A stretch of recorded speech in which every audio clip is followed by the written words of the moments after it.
ಎಲ್ಲರಿಗೂ ಈ ಭಾನುವಾರದ ಭಗವದ್ಗೀತಾ ಚರ್ಚೆಗೆ ಆತ್ಮೀಯ ಸ್ವಾಗತ. ಹಲವು ದಿವಸಗಳಿಂದ ಭಗವದ್ಗೀತೆಯ ದ್ವಿತೀಯ ಅಧ್ಯಾಯ ಚರ್ಚೆ ಮಾಡುತ್ತಿದ್ದೇವೆ. ಇಲ್ಲಿ ಭಗವಂತ ಅರ್ಜುನನಿಗೆ ಭಕ್ತಿಯನ್ನು ಆಚರಣೆ ಮಾಡು, ಭಕ್ತಿಯನ್ನು ಬುದ್ಧಿಯೋಗ ಅಂತ ಕರೀತಾರೆ. ನಾನಾ ಯೋಗಗಳಿದೆ, ಕರ್ಮಯೋಗ, ಜ್ಞಾನಯೋಗ, ಧ್ಯಾನ ಯೋಗ. ಬೇರೆ ಬೇರೆ ಪದ್ಧತಿಯಲ್ಲಿ ಬೇರೆ ಬೇರೆ ಫಲಗಳು ಪ್ರಾಪ್ತಿಯಾಗುತ್ತೆ. ಯಾವಾಗ ಅವನು ಸಂಪೂರ್ಣವಾಗಿ ಭಕ್ತಿ ಅನ್ನೋದು ಮಾಡ್ತಾನೆ, ಆಗ ಅವನಿಗೆ ಪರಿಪೂರ್ಣವಾದಂಥ ಫಲವು ಪ್ರಾಪ್ತಿಯಾಗುತ್ತೆ. ಇದು ಇದಕ್ಕಿಂತ ಪೂರ್ವದಲ್ಲಿ ಅರ್ಜುನ ನಾನಾ ರೀತಿ ಪ್ರಶ್ನೆಗಳನ್ನಿಟ್ಟಿದ್ದ. ಅರ್ಜುನ ಯುದ್ಧ ಭೂಮಿಯಲ್ಲಿ ನಿಂತಿದ್ದಾನೆ. ಯುದ್ಧ ಮಾಡು ಅಂತ ಹೇಳಿದಾಗ ಅರ್ಜುನ ಹೇಳ್ತಾನೆ, ಯುದ್ಧ ಮಾಡಿ ನನಗೇನು ಪ್ರಯೋಜನ ಸಿಗುತ್ತೆ, ನನಗೇನು ಲಾಭ ಸಿಗುತ್ತೆ? ಯುದ್ಧದಲ್ಲಿ ಅನೇಕ ಜನರು ಸಾಯ್ತಾರೆ, ಸತ್ತರೆ ಅವರೆಲ್ಲ ಪಾಪಗಳು ನನಗೆ ಅಂಟ್ಕೊಳ್ಳುತ್ತೆ, ಪಾಪ ಬರೋದು ಜೀವನ ನಡೆಸಬೇಕಾಗುತ್ತೆ, ಆಮೇಲೆ ದುಃಖಗಳು ಒಳಗಾಗುತ್ತೆ.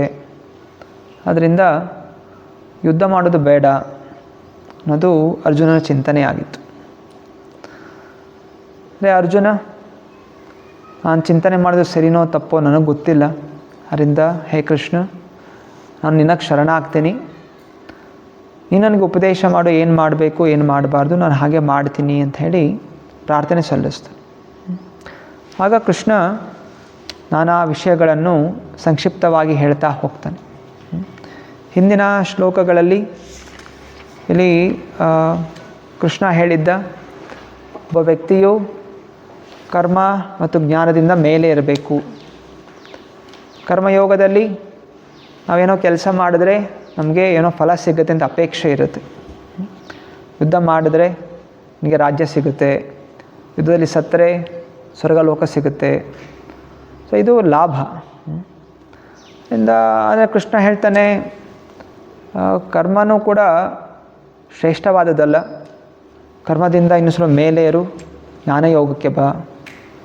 ಅಲ್ಲಿ ಕೃಷ್ಣ ಹೇಳ್ತಾನೆ, ಜ್ಞಾನದಲ್ಲಿ ನಮ್ಮ ಶರೀರ ಎಲ್ಲ ಪಂಚಭೂತಗಳು, ಕರ್ಮೇಂದ್ರಿಯಗಳು ಜ್ಞಾನದಿಂದ ಕೂಡಿರುವಂಥದ್ದು, ಇದರ ತಾತ್ಕಾಲಿಕವಾದಂಥದ್ದು.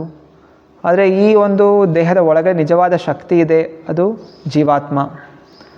ಜೀವಾತ್ಮದ ನಿಜವಾದ ಅಸ್ತಿತ್ವ ಏನು? ಅದು ಭಗವಂತನ ಸಂಘದಲ್ಲಿ, ಭಗವಂತನ ಸೇವೆಯಲ್ಲಿ ತೊಡಗಿರುವಂಥದ್ದು. ಅದರಿಂದ ಭೌತಿಕ ಲಾಭ ನಷ್ಟಗಳ ಚಿಂತನೆಯಿಂದ ವೈರಾಗ್ಯ ಬೆಳೆಸ್ಕೊಂಡು ಜ್ಞಾನದ ಕಡೆಗೆ ಏರು ಅಂತ ಹೇಳ್ತಾರೆ.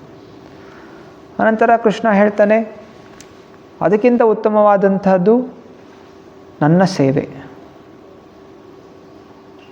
ನನಗೆ ಶರಣಾಗು.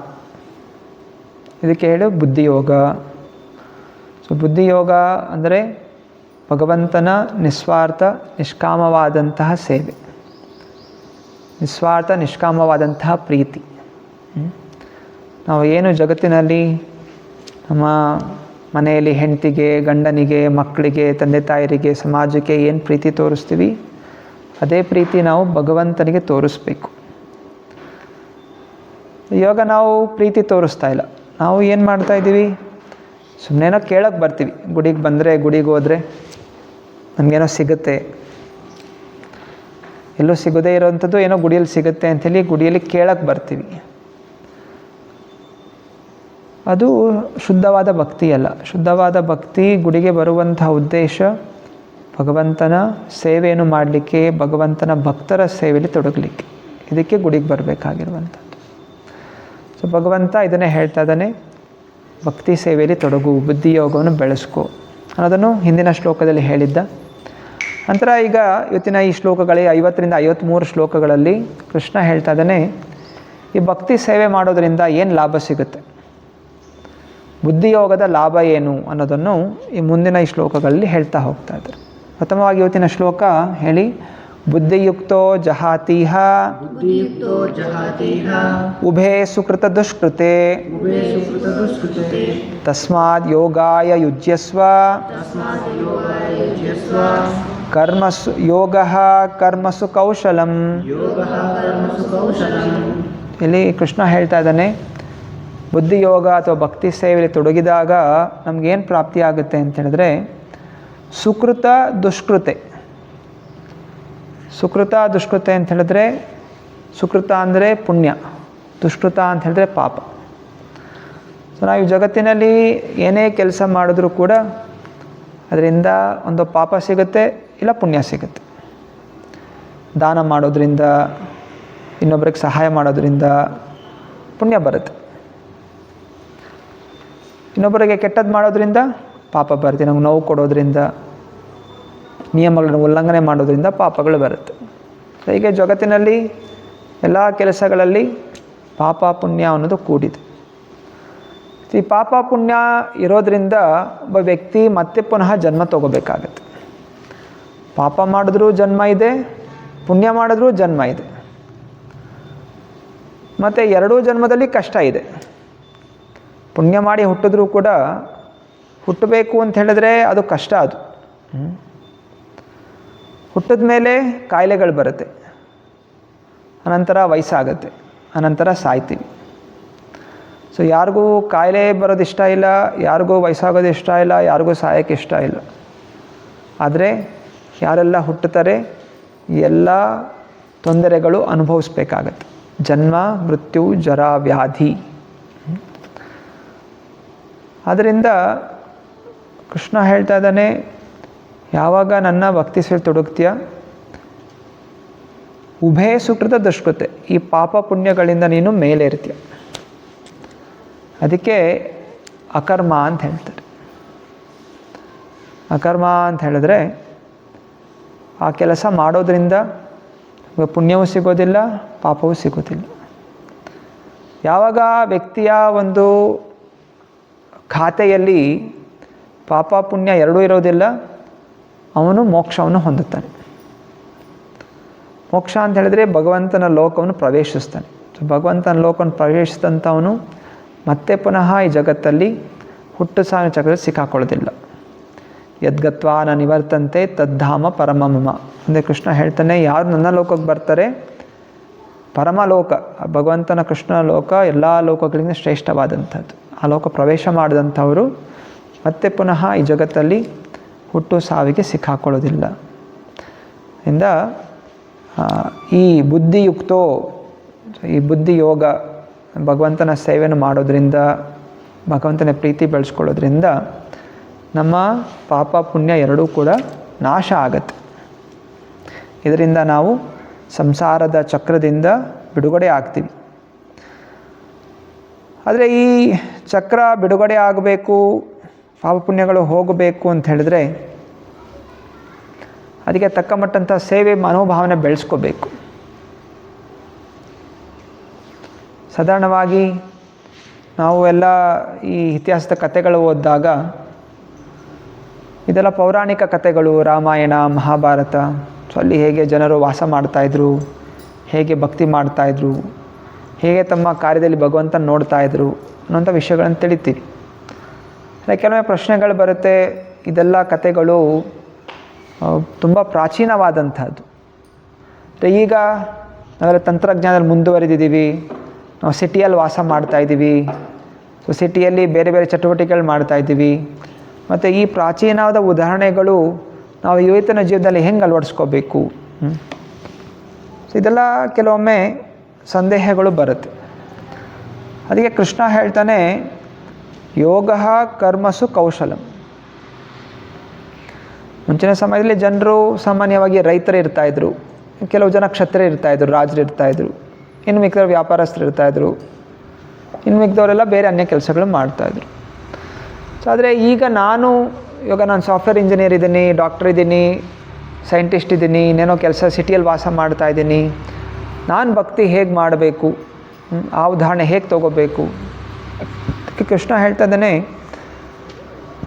ಕರ್ಮ ಕೌಶಲಂ.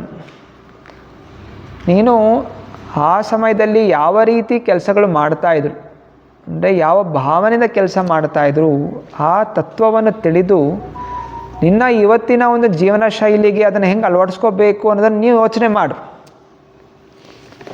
ಬುದ್ಧಿ ಅನ್ನೋದು ಇದೆಯಲ್ಲ, ಎಲ್ರಿಗೂ ಭಗವಂತ ಬುದ್ಧಿ ಅನ್ನೋದು ಕೊಟ್ಟಿದ್ದಾನೆ. ಸೊ ಬುದ್ಧಿಯಿಂದ ವಿವೇಚನ ಶಕ್ತಿಯಿಂದ ಆ ತತ್ವಗಳನ್ನು ಅಳವಡಿಸ್ಕೊ. ಇವಾಗ ಯಾವುದೋ ಒಂದು ಕಲೆ ಕಲಿಬೇಕು ಅಂತ ಹೇಳಿದ್ರೆ ಸಮಯ ಕೊಟ್ಟು ಅಭ್ಯಾಸ ಮಾಡಿದ್ರೆ ಅದು ಕಲಿತೀವಿ. ಹೇಗೆ ಸಾಮಾನ್ಯವಾಗಿ ಒಂದು ಉದಾಹರಣೆ ತೊಗೊಂಡ್ರೆ, ಹೆಣ್ಮಕ್ಳು ಮನೇಲಿರಬೇಕಾದ್ರೆ ಮದುವೆಕ್ಕಿಂತ ಮುಂಚೆ ಅಂತ ಅಡುಗೆ ಏನೋ ಗೊತ್ತಿರೋದಿಲ್ಲ, ಏನೋ ಸ್ವಲ್ಪ ಸ್ವಲ್ಪ ಕಲ್ತಿರ್ತಾರೆ. ಮುಂಚೆ ಸಮಯದೆಲ್ಲ ಕಲಿಸ್ಕೊಡ್ತಾಯಿದ್ರು, ಇತ್ತೆಗೆ ಅಷ್ಟು ಕಲಿಯೋದಿಲ್ಲ. ಮನೆಯಲ್ಲಿ ಅಮ್ಮ ಮಾಡಿಕೊಡ್ತಾ ಇರ್ತಾರೆ, ತಿಂತಾ ಇರ್ತಾರೆ. ಆದರೆ ಮದುವೆ ಆದಮೇಲೆ ಬೇರೆ ದಾರಿ ಇರೋದಿಲ್ಲ. ಅದರಿಂದ ಕಲಿಬೇಕು ಅನ್ನುವಂಥ ಆಸಕ್ತಿಯಿಂದ, ಒಂದು ಭಯದಿಂದ, ಇಲ್ಲ ಇಚ್ಛೆಯಿಂದ ಗಂಡನಿಗೆ ಒಳ್ಳೆ ಅಡುಗೆ ಮಾಡಿಕೊಡ್ಬೇಕು, ಮಕ್ಕಳಿಗೆ ಒಳ್ಳೆ ಮಾಡಿಕೊಡ್ಬೇಕು ಅನ್ನೋ ಪ್ರೀತಿಯಿಂದ ಅಡುಗೆ ಮಾಡಲಿಕ್ಕೆ ಕಲೀಲಿಕ್ಕೆ ಶುರು ಮಾಡ್ತಾರೆ. ಅನಂತರ ಆ ಕಲೆಯಲ್ಲಿ ಪರಿಣಿತರಾಗ್ತಾರೆ. ಸೊ ಹಾಗೆ ಅಲ್ಲಿ ಏನು ಕಲೆ ಆಸಕ್ತಿ. ಸೊ ಆಸಕ್ತಿ ಇದ್ದರೆ ಯೂಟ್ಯೂಬ್ ನೋಡಿಕೊಂಡು ಅಥವಾ ಅಡುಗೆ ಪುಸ್ತಕ ಓದ್ಕೊಂಡು ಅಥವಾ ಇರೋರೆಲ್ಲ ಬೇರೆಯವ್ರನ್ನ ಕೇಳಿನೋ ಹೆಂಗೋ ಮಾಡಿ ಅಡುಗೆ ಅನ್ನೋದು ಕಲಿತೀವಿ. ಸೊ ಹಾಗೆ ಒಬ್ಬ ವ್ಯಕ್ತಿನೂ ಕೂಡ, ಪುರುಷ ಕಾಲೇಜಲ್ಲಿ ಏನೋ ಕೆಲಸಕ್ಕೆ ಹೋಗಿರೋದಿಲ್ಲ, ಹೆಂಗೆ ದುಡ್ಡು ಸಂಪಾದನೆ ಕಲ್ತಿರೋದಿಲ್ಲ. ಅಂದರೆ ಯಾವಾಗ ಅವನು ತನ್ನ ವಿದ್ಯಾಭ್ಯಾಸ ಮುಗಿಸ್ತಾನೆ, ಕೆಲಸಕ್ಕೆ ಹೋಗ್ತಾನೆ, ಮತ್ತು ಅವನು ಯೋಚನೆ ಮಾಡ್ತಾನೆ ಹೆಂಗೆ ನಾನು ದುಡ್ಡು ಸಂಪಾದನೆ ಮಾಡ್ಬೋದು, ಯಾವ ಕೆಲಸ ಸೇರಿಕೊಂಡ್ರೆ ನನಗೆ ಅನುಕೂಲ ಆಗುತ್ತೆ, ಯಾವ ಕೆಲಸದಲ್ಲಿ ನನಗೆ ಆಸಕ್ತಿ ಇದೆ, ನಾನು ವಿಚಾರ ಮಾಡಿ ಆ ಕೆಲಸಕ್ಕೆ ಸೇರ್ಕೋತಾನೆ. ಮತ್ತು ಅದೇನು ಕೆಲಸ ಇದೆ ಅದರಲ್ಲಿ ಪರಿಣಿತ ಹೊಂದೋದಕ್ಕೆ ಅವನು ಅಭ್ಯಾಸ ಮಾಡ್ತಾನೆ. ಸೊ ಇದು ಬುದ್ಧಿವಂತರು, ಅಭ್ಯಾಸ ಮಾಡಿ ಅವರು ಅದರಲ್ಲಿ ಉತ್ತಮವಾಗಿ ಕೆಲಸ ಮಾಡಲಿಕ್ಕೆ ಮುಂದಾಗ್ತಾರೆ. ಸೊ ಹಾಗೆಯೇ ಪ್ರತಿಯೊಬ್ಬ ವ್ಯಕ್ತಿಯು ತನ್ನ ಒಂದು ವಿವೇಚನಾ ಶಕ್ತಿಯಿಂದ ಕರ್ಮಸು ಕೌಶಲಂ, ಆ ಕರ್ಮದಲ್ಲಿ ಕುಶಲತೆ ಅನ್ನೋದು ಬೆಳೆಸ್ಕೋಬೇಕು. ಹಾಗೆಯೇ ಭಕ್ತಿ ಹೇಗೆ ಮಾಡೋದು, ಭಕ್ತಿ ಹೇಗೆ ಮಾಡೋದು ಅನ್ನೋದಕ್ಕೆ ವಿವೇಚನೆ ಮಾಡಬೇಕು, ಉಪಯೋಗ ಮಾಡಬೇಕು. ಪ್ರತಿ ದಿವಸ ಮನೆಯಲ್ಲಿ ಏನೆಲ್ಲ ಕೆಲಸಗಳು ಮಾಡ್ತೀರಾ, ಬೆಳಗ್ಗೆ ಎದ್ದ ತಕ್ಷಣ ಭಗವಂತನ ಚಿಂತನೆ ಮಾಡ್ಬೋದು, ಭಗವಂತನಿಗೆ ಧನ್ಯವಾದ ಕೋರ್ಬೋದು. ಯಾಕಂದರೆ ಅನೇಕರು ರಾತ್ರಿ ಮಲ್ಕೊಂಡವರು ಬೆಳಗ್ಗೆ ಹೇಳೋದಿಲ್ಲ, ಯಾಕಂದರೆ ಅವ್ರ ಜೀವನ ಅಲ್ಲಿಗೆ ಮುಗ್ದೋಗ್ಬಿಟ್ಟಿರುತ್ತೆ. ನೀವು ಎದ್ದಿದ್ದೀರಾ ಅಂತ ಹೇಳಿದ್ರೆ ಅದು ಭಗವಂತನ ಕೃಪೆಯಿಂದ ನಿಮಗೆ ಜೀವನ ಅದು ಸಿಕ್ಕಿದೆ. ಅದರಿಂದ ಅದಕ್ಕೆ ಧನ್ಯವಾದ ನಾವು ಅಂದ್ಕೋತೀವಿ. ಅದೇನು ಅದರಲ್ಲಿ ಏನು ಧನ್ಯವಾದ ಕೋರಿಕೆ ಸಹಜವಾದದ್ದು ಅಂದ್ಕೋತೀವಿ, ಆದರೆ ಸಹಜ ಅಲ್ಲ. ಕೇವಲ ಭಗವಂತ ಪರಮಾತ್ಮನ ಹೃದಯದಲ್ಲಿರೋ ಕಾರಣ, ಉಳ್ಕೊಂಡಿರೋ ಕಾರಣ, ಆಯಸ್ಸು ಕೊಟ್ಟಿರೋ ಕಾರಣ ನಾವು ತಿರ್ಗಾ ಬೆಳಗ್ಗೆ ಕಣ್ಣು ಬಿಡ್ತೀವಿ.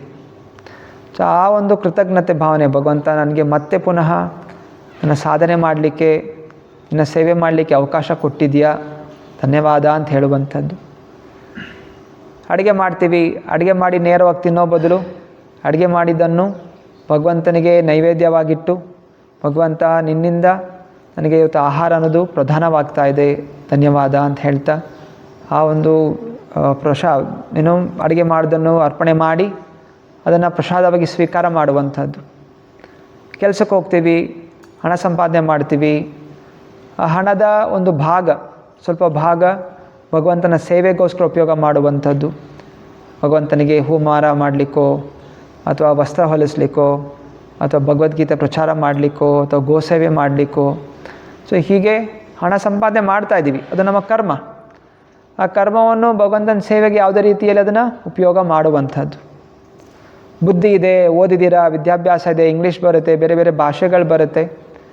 ಸೊ ಭಗವದ್ಗೀತೆ ಓದುವಂಥದ್ದು, ಭಗವಂತನ ಕಥೆಗಳು ಓದುವಂಥದ್ದು, ಮತ್ತು ಅದನ್ನು ಇನ್ನೊಬ್ಬರಿಗೆ ಹೇಳ್ಕೊಡುವಂಥದ್ದು.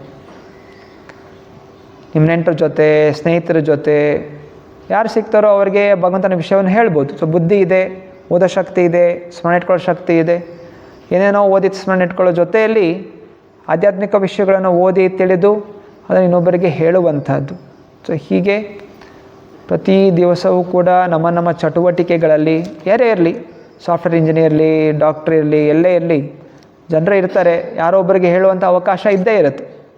ಸೊ ಹೀಗೆ ವ್ಯಕ್ತಿ ಬುದ್ಧಿ, ತನ್ನ ಬುದ್ಧಿಯಿಂದ ಭಗವಂತನ ಬಗ್ಗೆ ತಾನು ಸೇವೆಯಲ್ಲಿ ತೊಡಗುವಂಥದ್ದು ಹಾಗೂ ಈ ಸೇವೆಯಲ್ಲಿ ಇನ್ನೊಬ್ಬರನ್ನ ತೊಡಗಿಸುವಂಥದ್ದು. ಸೊ ಈ ರೀತಿ ಅವನು ವಿಚಾರ ಮಾಡಬೇಕು, ಹೀಗೆ ಬೆಳಿಬೇಕು.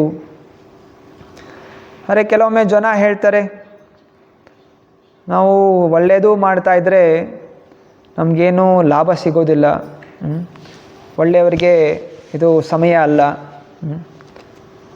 ಅನೇಕರು ಹಂಗೆ ಹೇಳ್ತಾರೆ. ಬೇರೆಯವರೆಲ್ಲ ಏನೋ ಕೆಟ್ಟದ್ದು ಮಾಡ್ತಿದ್ದಾರೆ, ಅವರೆಲ್ಲ ಬೆಳೀತಾ ಇದ್ದಾರೆ, ನಾವೆಲ್ಲ ತುಂಬ ಒಳ್ಳೆಯವರಾಗಿದ್ದೀವಿ, ಒಳ್ಳೆ ಕೆಲಸ ಮಾಡ್ತಿದ್ದಾರೆ, ನಮಗೇನು ಸುಖ ಅನ್ನೋದು ಸಿಗ್ತಾ ಇಲ್ಲ. ಏನೋ ಲಾಭ ಆಗ್ತಾ ಇಲ್ಲ ಅಂತ. ಆದರೆ ಹಾಗಲ್ಲ ಅದು. ಕೆಟ್ಟವರು ಎಷ್ಟೇ ರೀತಿ ಮುಂದುವರೆದ್ರೂ ಕೂಡ ಒಂದು ದಿವಸ ಅವರು ಕೆಳಗೆ ಬೀಳ್ತಾರೆ.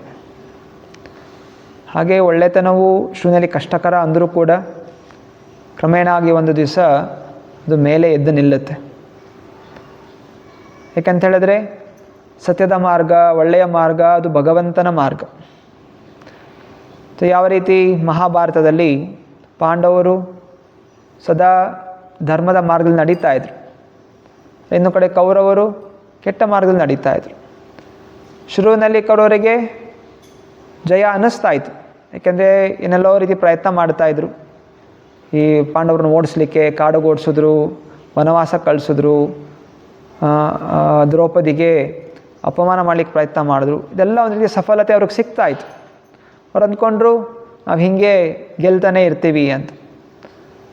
ಆದರೆ ಇನ್ನೊಂದು ಕಡೆ ಪಾಂಡವರಿಗೆ ನಾನಾ ರೀತಿ ಕಷ್ಟಗಳು ಬರ್ತಾಯಿತ್ತು. ಆದರೆ ಕಷ್ಟದಲ್ಲೂ ಕೂಡ ಅವರು ಭಗವಂತನ ಚಿಂತನೆ, ಭಗವಂತನ ಪ್ರಾರ್ಥನೆ, ಭಗವಂತನ ಸೇವೆ ಮಾಡ್ತಾ ಇರೋ ಕಾರಣ ಕ್ರಮೇಣವಾಗಿ ಏನಾಯಿತು, ಕೊನೆಯಲ್ಲಿ ಯಾರಿಗೆ ಜಯ ಸಿಕ್ತು? ಪಾಂಡವರು ಜಯ ಗಳಿಸಿದ್ರು, ಕೌರವರು ವಿನಾಶವನ್ನು ಹೊಂದಿದ್ರು. ಆದ್ದರಿಂದ ಒಳ್ಳೆಯವರಿಗೆ ಜಯ ಇದೆ, ನಿಶ್ಚಯವಾಗಿ ಸಿಗುತ್ತೆ. ಶೀಘ್ರವಾಗಿ ಆಗದೇ ಇದ್ದರೂ ಕೂಡ ಕ್ರಮೇಣವಾಗಿ ಒಳ್ಳೆಯದಕ್ಕೆ ಜಯ ಆಗುವಂಥದ್ದು. ಇವತ್ತಿನ ಉದಾಹರಣೆಗಳು ತಗೊಂಡ್ರು ಕೂಡ ಹೇಗೆ ಪತಂಜಲಿ ಕೇಳಿದ್ದೀರಾ? ಪತಂಜಲಿ ಪದಾರ್ಥಗಳು. ಒಬ್ಬ ವ್ಯಕ್ತಿ ಹಲವು ವರ್ಷಗಳ ಹಿಂದೆ ಒಂದು ಸಣ್ಣ ಯೋಚನೆಯಲ್ಲಿ ಏನು ಸ್ವದೇಶಿ ನಮ್ಮ ದೇಶದ ಪದಾರ್ಥಗಳನ್ನೇ ಉಪಯೋಗ ಮಾಡಬೇಕು. ಆದರೆ ಆ ಸಮಯದಲ್ಲಿ ಪಾಶ್ಚಾತ್ಯ ದೇಶದ ಪದಾರ್ಥಗಳು ಜಾಸ್ತಿ ಬರ್ತಾಯಿತ್ತು, ಎಲ್ಲರೂ ಅದನ್ನೇ ಉಪಯೋಗ ಮಾಡ್ತಾಯಿದ್ರು. ಎಲ್ರಿಗೂ ಯೋಚನೆ ಇತ್ತು, ಯಾರು ಉಪಯೋಗ ಮಾಡ್ತಾರೆ, ಈ ಒಂದು ಸಂಸ್ಥೆ ಹೆಂಗೆ ಬೆಳೆಯುತ್ತೆ ಅಂತ ಯೋಚನೆ ಮಾಡ್ತಾಯಿತ್ತು. ಆದರೆ ಇವತ್ತಿನ ದಿವಸ ಅದು ಎಷ್ಟೋ ಸಾವಿರ ಕೋಟಿಯ ಒಂದು ದೊಡ್ಡ ಕಂಪ್ನಿಯಾಗಿ ಬೆಳೆದಿದೆ ಪತಂಜಲಿ ಪ್ರಾಡಕ್ಟ್ಗಳು. ನಾನಾ ವಿಭಾಗಗಳಿದೆ, ಫುಡ್ ಪ್ರಾಡಕ್ಟ್ಸಲ್ಲಿದೆ, ಔಷಧಿಗಳಲ್ಲಿದೆ, ಬೇರೆ ಬೇರೆ ಸಾಮಾನುಗಳಲ್ಲಿದೆ. ಸೊ ಇದು ಒಂದು ಯೋಚನೆ, ಅದರ ಮೇಲೆ ಸತತವಾದಂಥ ಪ್ರಯತ್ನ, ಅದನ್ನು ಹೇಗೆ ಬೆಳೆಸಬೇಕು ಅನ್ನೋಂಥ ಕುಶಲತೆ, ಇದು ಬೆಳೆಸ್ಕೋತಾ ದೊಡ್ಡ ಕಂಪ್ನಿಯಾಗಿ ಬೆಳೆದಿದೆ. ಹಾಗೆಯೇ ಇಸ್ಕಾನ್ ಸಂಸ್ಥೆ ಎಲ್ಲ ನಾವು ಇಲ್ಲಿ ಕೂತಿದ್ದೀವಿ. ಇದು ಶುರುವಾಗಿದೆ ಎಲ್ಲಿಂದ? ಒಬ್ಬ ವ್ಯಕ್ತಿಯ ಒಂದು ದೀರ್ಘವಾದಂತಹ ಶ್ರದ್ಧೆ ಇರುವಂತಹ ಒಂದು ಪ್ರಯತ್ನ. ತನ್ನ ಗುರುಗಳು ಹೇಳಿದರು ಕೃಷ್ಣ ಭಕ್ತಿ ಪ್ರಚಾರ ಮಾಡಬೇಕು. ಆದರೆ ಇಲ್ಲಿ ಎಷ್ಟು ಪ್ರಚಾರ ಮಾಡಿದ್ರೂ ಕೂಡ ಜನರು ಅದನ್ನು ಸ್ವೀಕಾರ ಮಾಡ್ತಾ ಇರಲಿಲ್ಲ. ಆದರೆ ಅವರು ಇಲ್ಲಿಂದ ಅಮೇರಿಕಾಗೆ ಹೋದರು. 40 ರೂಪಾಯಿ ಜೇಬಲ್ಲಿತ್ತು, ಅವರು ಅನುವಾದ ಮಾಡಿದ ಸ್ವಲ್ಪ ಗ್ರಂಥಗಳಿತ್ತು, ಮತ್ತು ಮನಸ್ಸಲ್ಲಿ ಗುರುಗಳನ್ನು ಕೃಷ್ಣನನ್ನು ತೃಪ್ತಿಪಡಿಸಬೇಕು ಅನ್ನೋಂಥ ಏಕೈಕ ಭಾವನೆ ಇತ್ತು. ಭಾವನೆಯಿಂದ ಹೋದಾಗ ಶುರುವಿನಲ್ಲಿ ಕಷ್ಟ ಇತ್ತು, ಯಾರೂ ಸ್ವೀಕಾರ ಮಾಡಲಿಲ್ಲ. ಅಲ್ಲಿ ಇಲ್ಲಿ ಎಲ್ಲೆಲ್ಲ ವಾಸ ಮಾಡಬೇಕಾಗಿತ್ತು.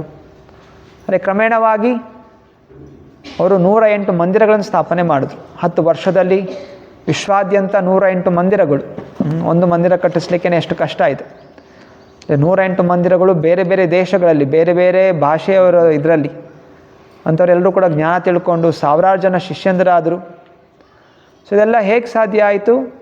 ಯಾಕಂದರೆ ಅವರು ಆ ಸತ್ಯದ ಮಾರ್ಗದಲ್ಲಿ ಚಿಂತನೆ ಮಾಡ್ತಾ, ಧರ್ಮದ ಮಾರ್ಗದಲ್ಲಿ ಚಿಂತನೆ ಮಾಡ್ತಾ, ಆ ಕಲೆಗಳನ್ನು ಬೆಳೆಸ್ಕೊಳ್ಳೋದ್ರಿಂದ, ಭಗವಂತನ ನಂಬಿ ಮುನ್ನಡೆಯೋದ್ರಿಂದ ಎಲ್ಲವೂ ಕೂಡ ಸಾಧ್ಯತೆ ಆಯಿತು. ಆದ್ದರಿಂದ ನಾವು ಯಾವತ್ತೂ ಕೂಡ ಆ ಮಾರ್ಗದಿಂದ ದೂರ ಸರಿಬಾರ್ದು. ಸೊ ಭಗವಂತ ಬುದ್ಧಿಯೋಗಂ. ಮುಂದೆ ಇನ್ನೊಂದು ಶ್ಲೋಕ ಇದೆ, 10ನೇ ಅಧ್ಯಾಯ 10ನೇ ಶ್ಲೋಕದಲ್ಲಿ ಕೃಷ್ಣ ಹೇಳ್ತಾನೆ, ತೇಷಾಂ ಸತಾಂ ಯುಕ್ತಾನಾಂ ದದಾಮಿ ಬುದ್ಧಿಯೋಗಂ ತಂ ಭಜತಾಂ ಪ್ರೀತಿಪೂರ್ವಕಂ ದದಾಮಿ ಬುದ್ಧಿಯೋಗಂ ತಂ.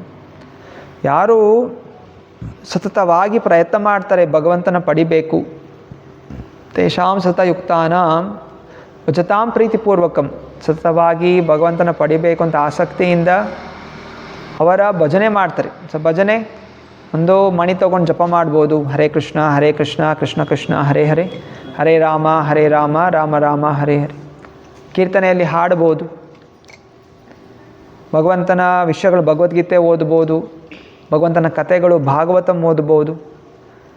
ಹೀಗೆ ಯಾರು ಸತತವಾಗಿ ಆ ಭಗವಂತನ ಸೇವೆ ತೊಡಗಿರ್ತಾರೆ ಅವರಿಗೆ ನಾನು ಬುದ್ಧಿ ಕೊಡ್ತೀನಿ ಇನ್ನೂ ಉದ್ಧಾರ ಆಗಲಿಕ್ಕೆ. ತೀವ್ರವಾದಂಥ ಆಸಕ್ತಿ, ಆಸಕ್ತಿ ಬೆಳೆಸ್ಕೊಂಡಾಗ ನಾವು ಈ ಬುದ್ಧಿಯೋಗವನ್ನು ಬೆಳೆಸ್ಕೋಬೋದು, ಮುಂದುವರಿಯಬಹುದು. ಸೊ ಮುಖ್ಯವಾಗಿ ಈ ಒಂದು ಅನುಕೂಲತೆ ಆಗುತ್ತೆ ಭಕ್ತರ ಸಂಘದಲ್ಲಿ. ನಮ್ಮ ಮನೆಯಲ್ಲೇ ಕೂತಿದ್ರೆ ಅಥವಾ ಇರೋ ನೆಂಟರ ಮನೆಗೆಲ್ಲ ಸುತ್ತಾಡ್ತಾ ಇದ್ದರೆ ಅವರಿಂದ ನಮಗೆ ಭಕ್ತಿ ಹೇಗೆ ಮಾಡಬೇಕು ಅನ್ನೋದು ಜ್ಞಾನ ಸಿಗೋದಿಲ್ಲ. ಇವಾಗ ಒಂದು ವಿದ್ಯಾರ್ಥಿ ಡಾಕ್ಟರ್ ಆಗಬೇಕು ಅಂತ ಹೇಳಿದ್ರೆ ಅವನು ಕಾಮರ್ಸ್ ಕಾಲೇಜ್ ಹೋಗಿ ಸೇರಿಕೊಂಡ್ರೆ ಡಾಕ್ಟರ್ ಆಗಲಿಕ್ಕಾಗಲ್ಲ. ಅವನೆಲ್ಲಿ ಹೋಗಬೇಕು? ಮೆಡಿಕಲ್ ಹೋದಂಥ ಕಾಲೇಜಿಗೆ ಹೋಗಿ ಸೇರ್ಕೋಬೇಕು. ಹಾಗೆಯೇ ಭಕ್ತಿ ಮಾಡಬೇಕು, ಕೃಷ್ಣನ ಒಲಿಸ್ಬೇಕು, ನಮ್ಮ ಒಂದು ಕರ್ಮಗಳಿಂದ ಮುಕ್ತರಾಗಬೇಕು ಅಂತ ಹೇಳಿದ್ರೆ ಆ ಮಾರ್ಗದಲ್ಲಿ ಯಾರು ಹೋಗ್ತಾ ಇದ್ದಾರೆ ಅವ್ರ ಹತ್ರ ಹೋಗಬೇಕು. ಅದರಿಂದ ಇಸ್ಕಾನ್ ಸಂಸ್ಥೆ, ಇಸ್ಕಾನ್ ಮಂದಿರ, ಸೊ ಇಲ್ಲಿ ಬರಬೇಕಂತ ಉದ್ದೇಶ ಭಕ್ತರ ಸಂಘಕ್ಕೋಸ್ಕರ. ಭಕ್ತರ ಸಂಘದಲ್ಲಿ ಎಲ್ಲರ ಒಂದು ಚಿಂತನೆ ಇರುತ್ತೆ ಕೃಷ್ಣನ ತೃಪ್ತಿಪಡಿಸುವಂಥದ್ದು. ಆ ಸಂಘದಲ್ಲಿ ನಾವು ಸಾಧನೆ ಸೇವೆಯನ್ನು ಮಾಡಿದಾಗ ಶೀಘ್ರವಾಗಿ ಭಗವಂತನ ತೃಪ್ತಿಪಡಿಸಲಿಕ್ಕೆ ಸಾಧ್ಯವಾಗುತ್ತೆ. ಸೊ ಸಂಘದಲ್ಲಿ ಏನು ಮಾಡ್ತೀರಾ? ಭಕ್ತರು ಭೇಟಿಯಾದಾಗ ಹರೇ ಕೃಷ್ಣ ಮಹಾಂತಂ ಜಪಿಸ್ತೀರಾ. ಹರೇ ಕೃಷ್ಣ ಕೃಷ್ಣ ಕೃಷ್ಣ ಹರೇ ಹರೇ, ಹರೇ ರಾಮ ರಾಮ ರಾಮ ಹರೇ ಹರಿ. ತಿಂಗಳಲ್ಲಿ 2 ವ್ರತಗಳನ್ನು ಆಚರಣೆ ಮಾಡ್ತೀರಾ. ಯಾವ ವ್ರತ? ಏಕಾದಶಿ ವ್ರತ. ಪ್ರತಿ ತಿಂಗಳು 2 ಸಲ ಬರುತ್ತೆ ಏಕಾದಶಿ. ಏಕಾದಶಿ ಕೃಷ್ಣನಿಗೆ ತುಂಬ ಪ್ರಿಯವಾದಂತಹ ದಿವಸ. ಸೊ ಏಕಾದಶಿ ಪಾಲನೆ ಮಾಡೋದ್ರಿಂದ ಏಕಾದಶಿ ದೇವಿಯ ಕೃಪೆಯಿಂದ ಒಬ್ಬನು ಶೀಘ್ರವಾಗಿ ಭಕ್ತಿಯಲ್ಲಿ ಮುಂದುವರಿತಾನೆ. ಆದ ಕಾರಣ ಪರಿಣಿತರಾಗಬೇಕು. ಭಕ್ತರ ಸಂಘದಲ್ಲಿ ಸುಲಭವಾಗುತ್ತೆ. ಅನೇಕ ಉದಾಹರಣೆಗಳು ಅದರಲ್ಲಿ ನೀವು ತಗೋಬೇಕು, ಯಾವ ರೀತಿ ಪರಿಣಿತರಾಗಬೇಕು ಅಂತ. ಇವಾಗ ಹೇಗೆ ಹೆಣ್ಮಕ್ಳು ಕೂಡ ಬಾರಿ ಉದಾಹರಣೆ ಬರುತ್ತೆ. ಮದುವೆ ಆದಮೇಲೆ ಗಂಡನ ಸೇವೆ ಆಗುತ್ತೆ, ಆಮೇಲೆ ಮಕ್ಕಳಾಗ್ತಾರೆ, ಮಕ್ಕಳ ಸೇವೆ ಆಗುತ್ತೆ, ಅತ್ತೆ ಮಾವಂದು ಸೇವೆ, ಎಲ್ಲ ಕೆಲಸಗಳಿದೆ. ಸೊ ಎಲ್ಲದಕ್ಕೂ ಸಮಯ ತಗೋತಾಳೆ ಅವಳು. ಮುಂಚೆ ಏನೂ ಕೆಲಸ ಇಲ್ಲ, ಆದರೆ ಈಗ ಅಷ್ಟು ಕೆಲಸಗಳಿಗೆ ಆಗ್ತಾಯಿದೆ, ಪರಿಪೂರ್ಣಗೊಳಿಸ್ತಾ ಇದ್ದಾಳೆ. ಜೊತೆಗೆ ಎಲ್ಲೋ ಫಂಕ್ಷನ್ ಇದೆ ಹೋಗಬೇಕು ಅಂತ ಹೇಳಿದ್ರೆ ತನ್ನ ಮನೆ ಕೆಲಸ ಎಲ್ಲ ಮುಗಿಸ್ಕೊಂಡು ತಾನೂ ಕೂಡ ಅಲಂಕಾರಗೊಳ್ಕೊಂಡು ಆಚೆ ಹೋಗ್ತಾಳೆ. ಸೊ ಹೇಗೆ ದಕ್ಷತೆ ಅಂತ ಹೇಳಿದ್ರೆ ಎಕ್ಸ್ಪರ್ಟೈಸ್. ಸೊ ಮಾಡಬೇಕು ಅಂತಿದ್ದರೆ ಯಾವಾಗ ಆಸಕ್ತಿ ಇರುತ್ತೆ ಅದು ಆಗುತ್ತೆ.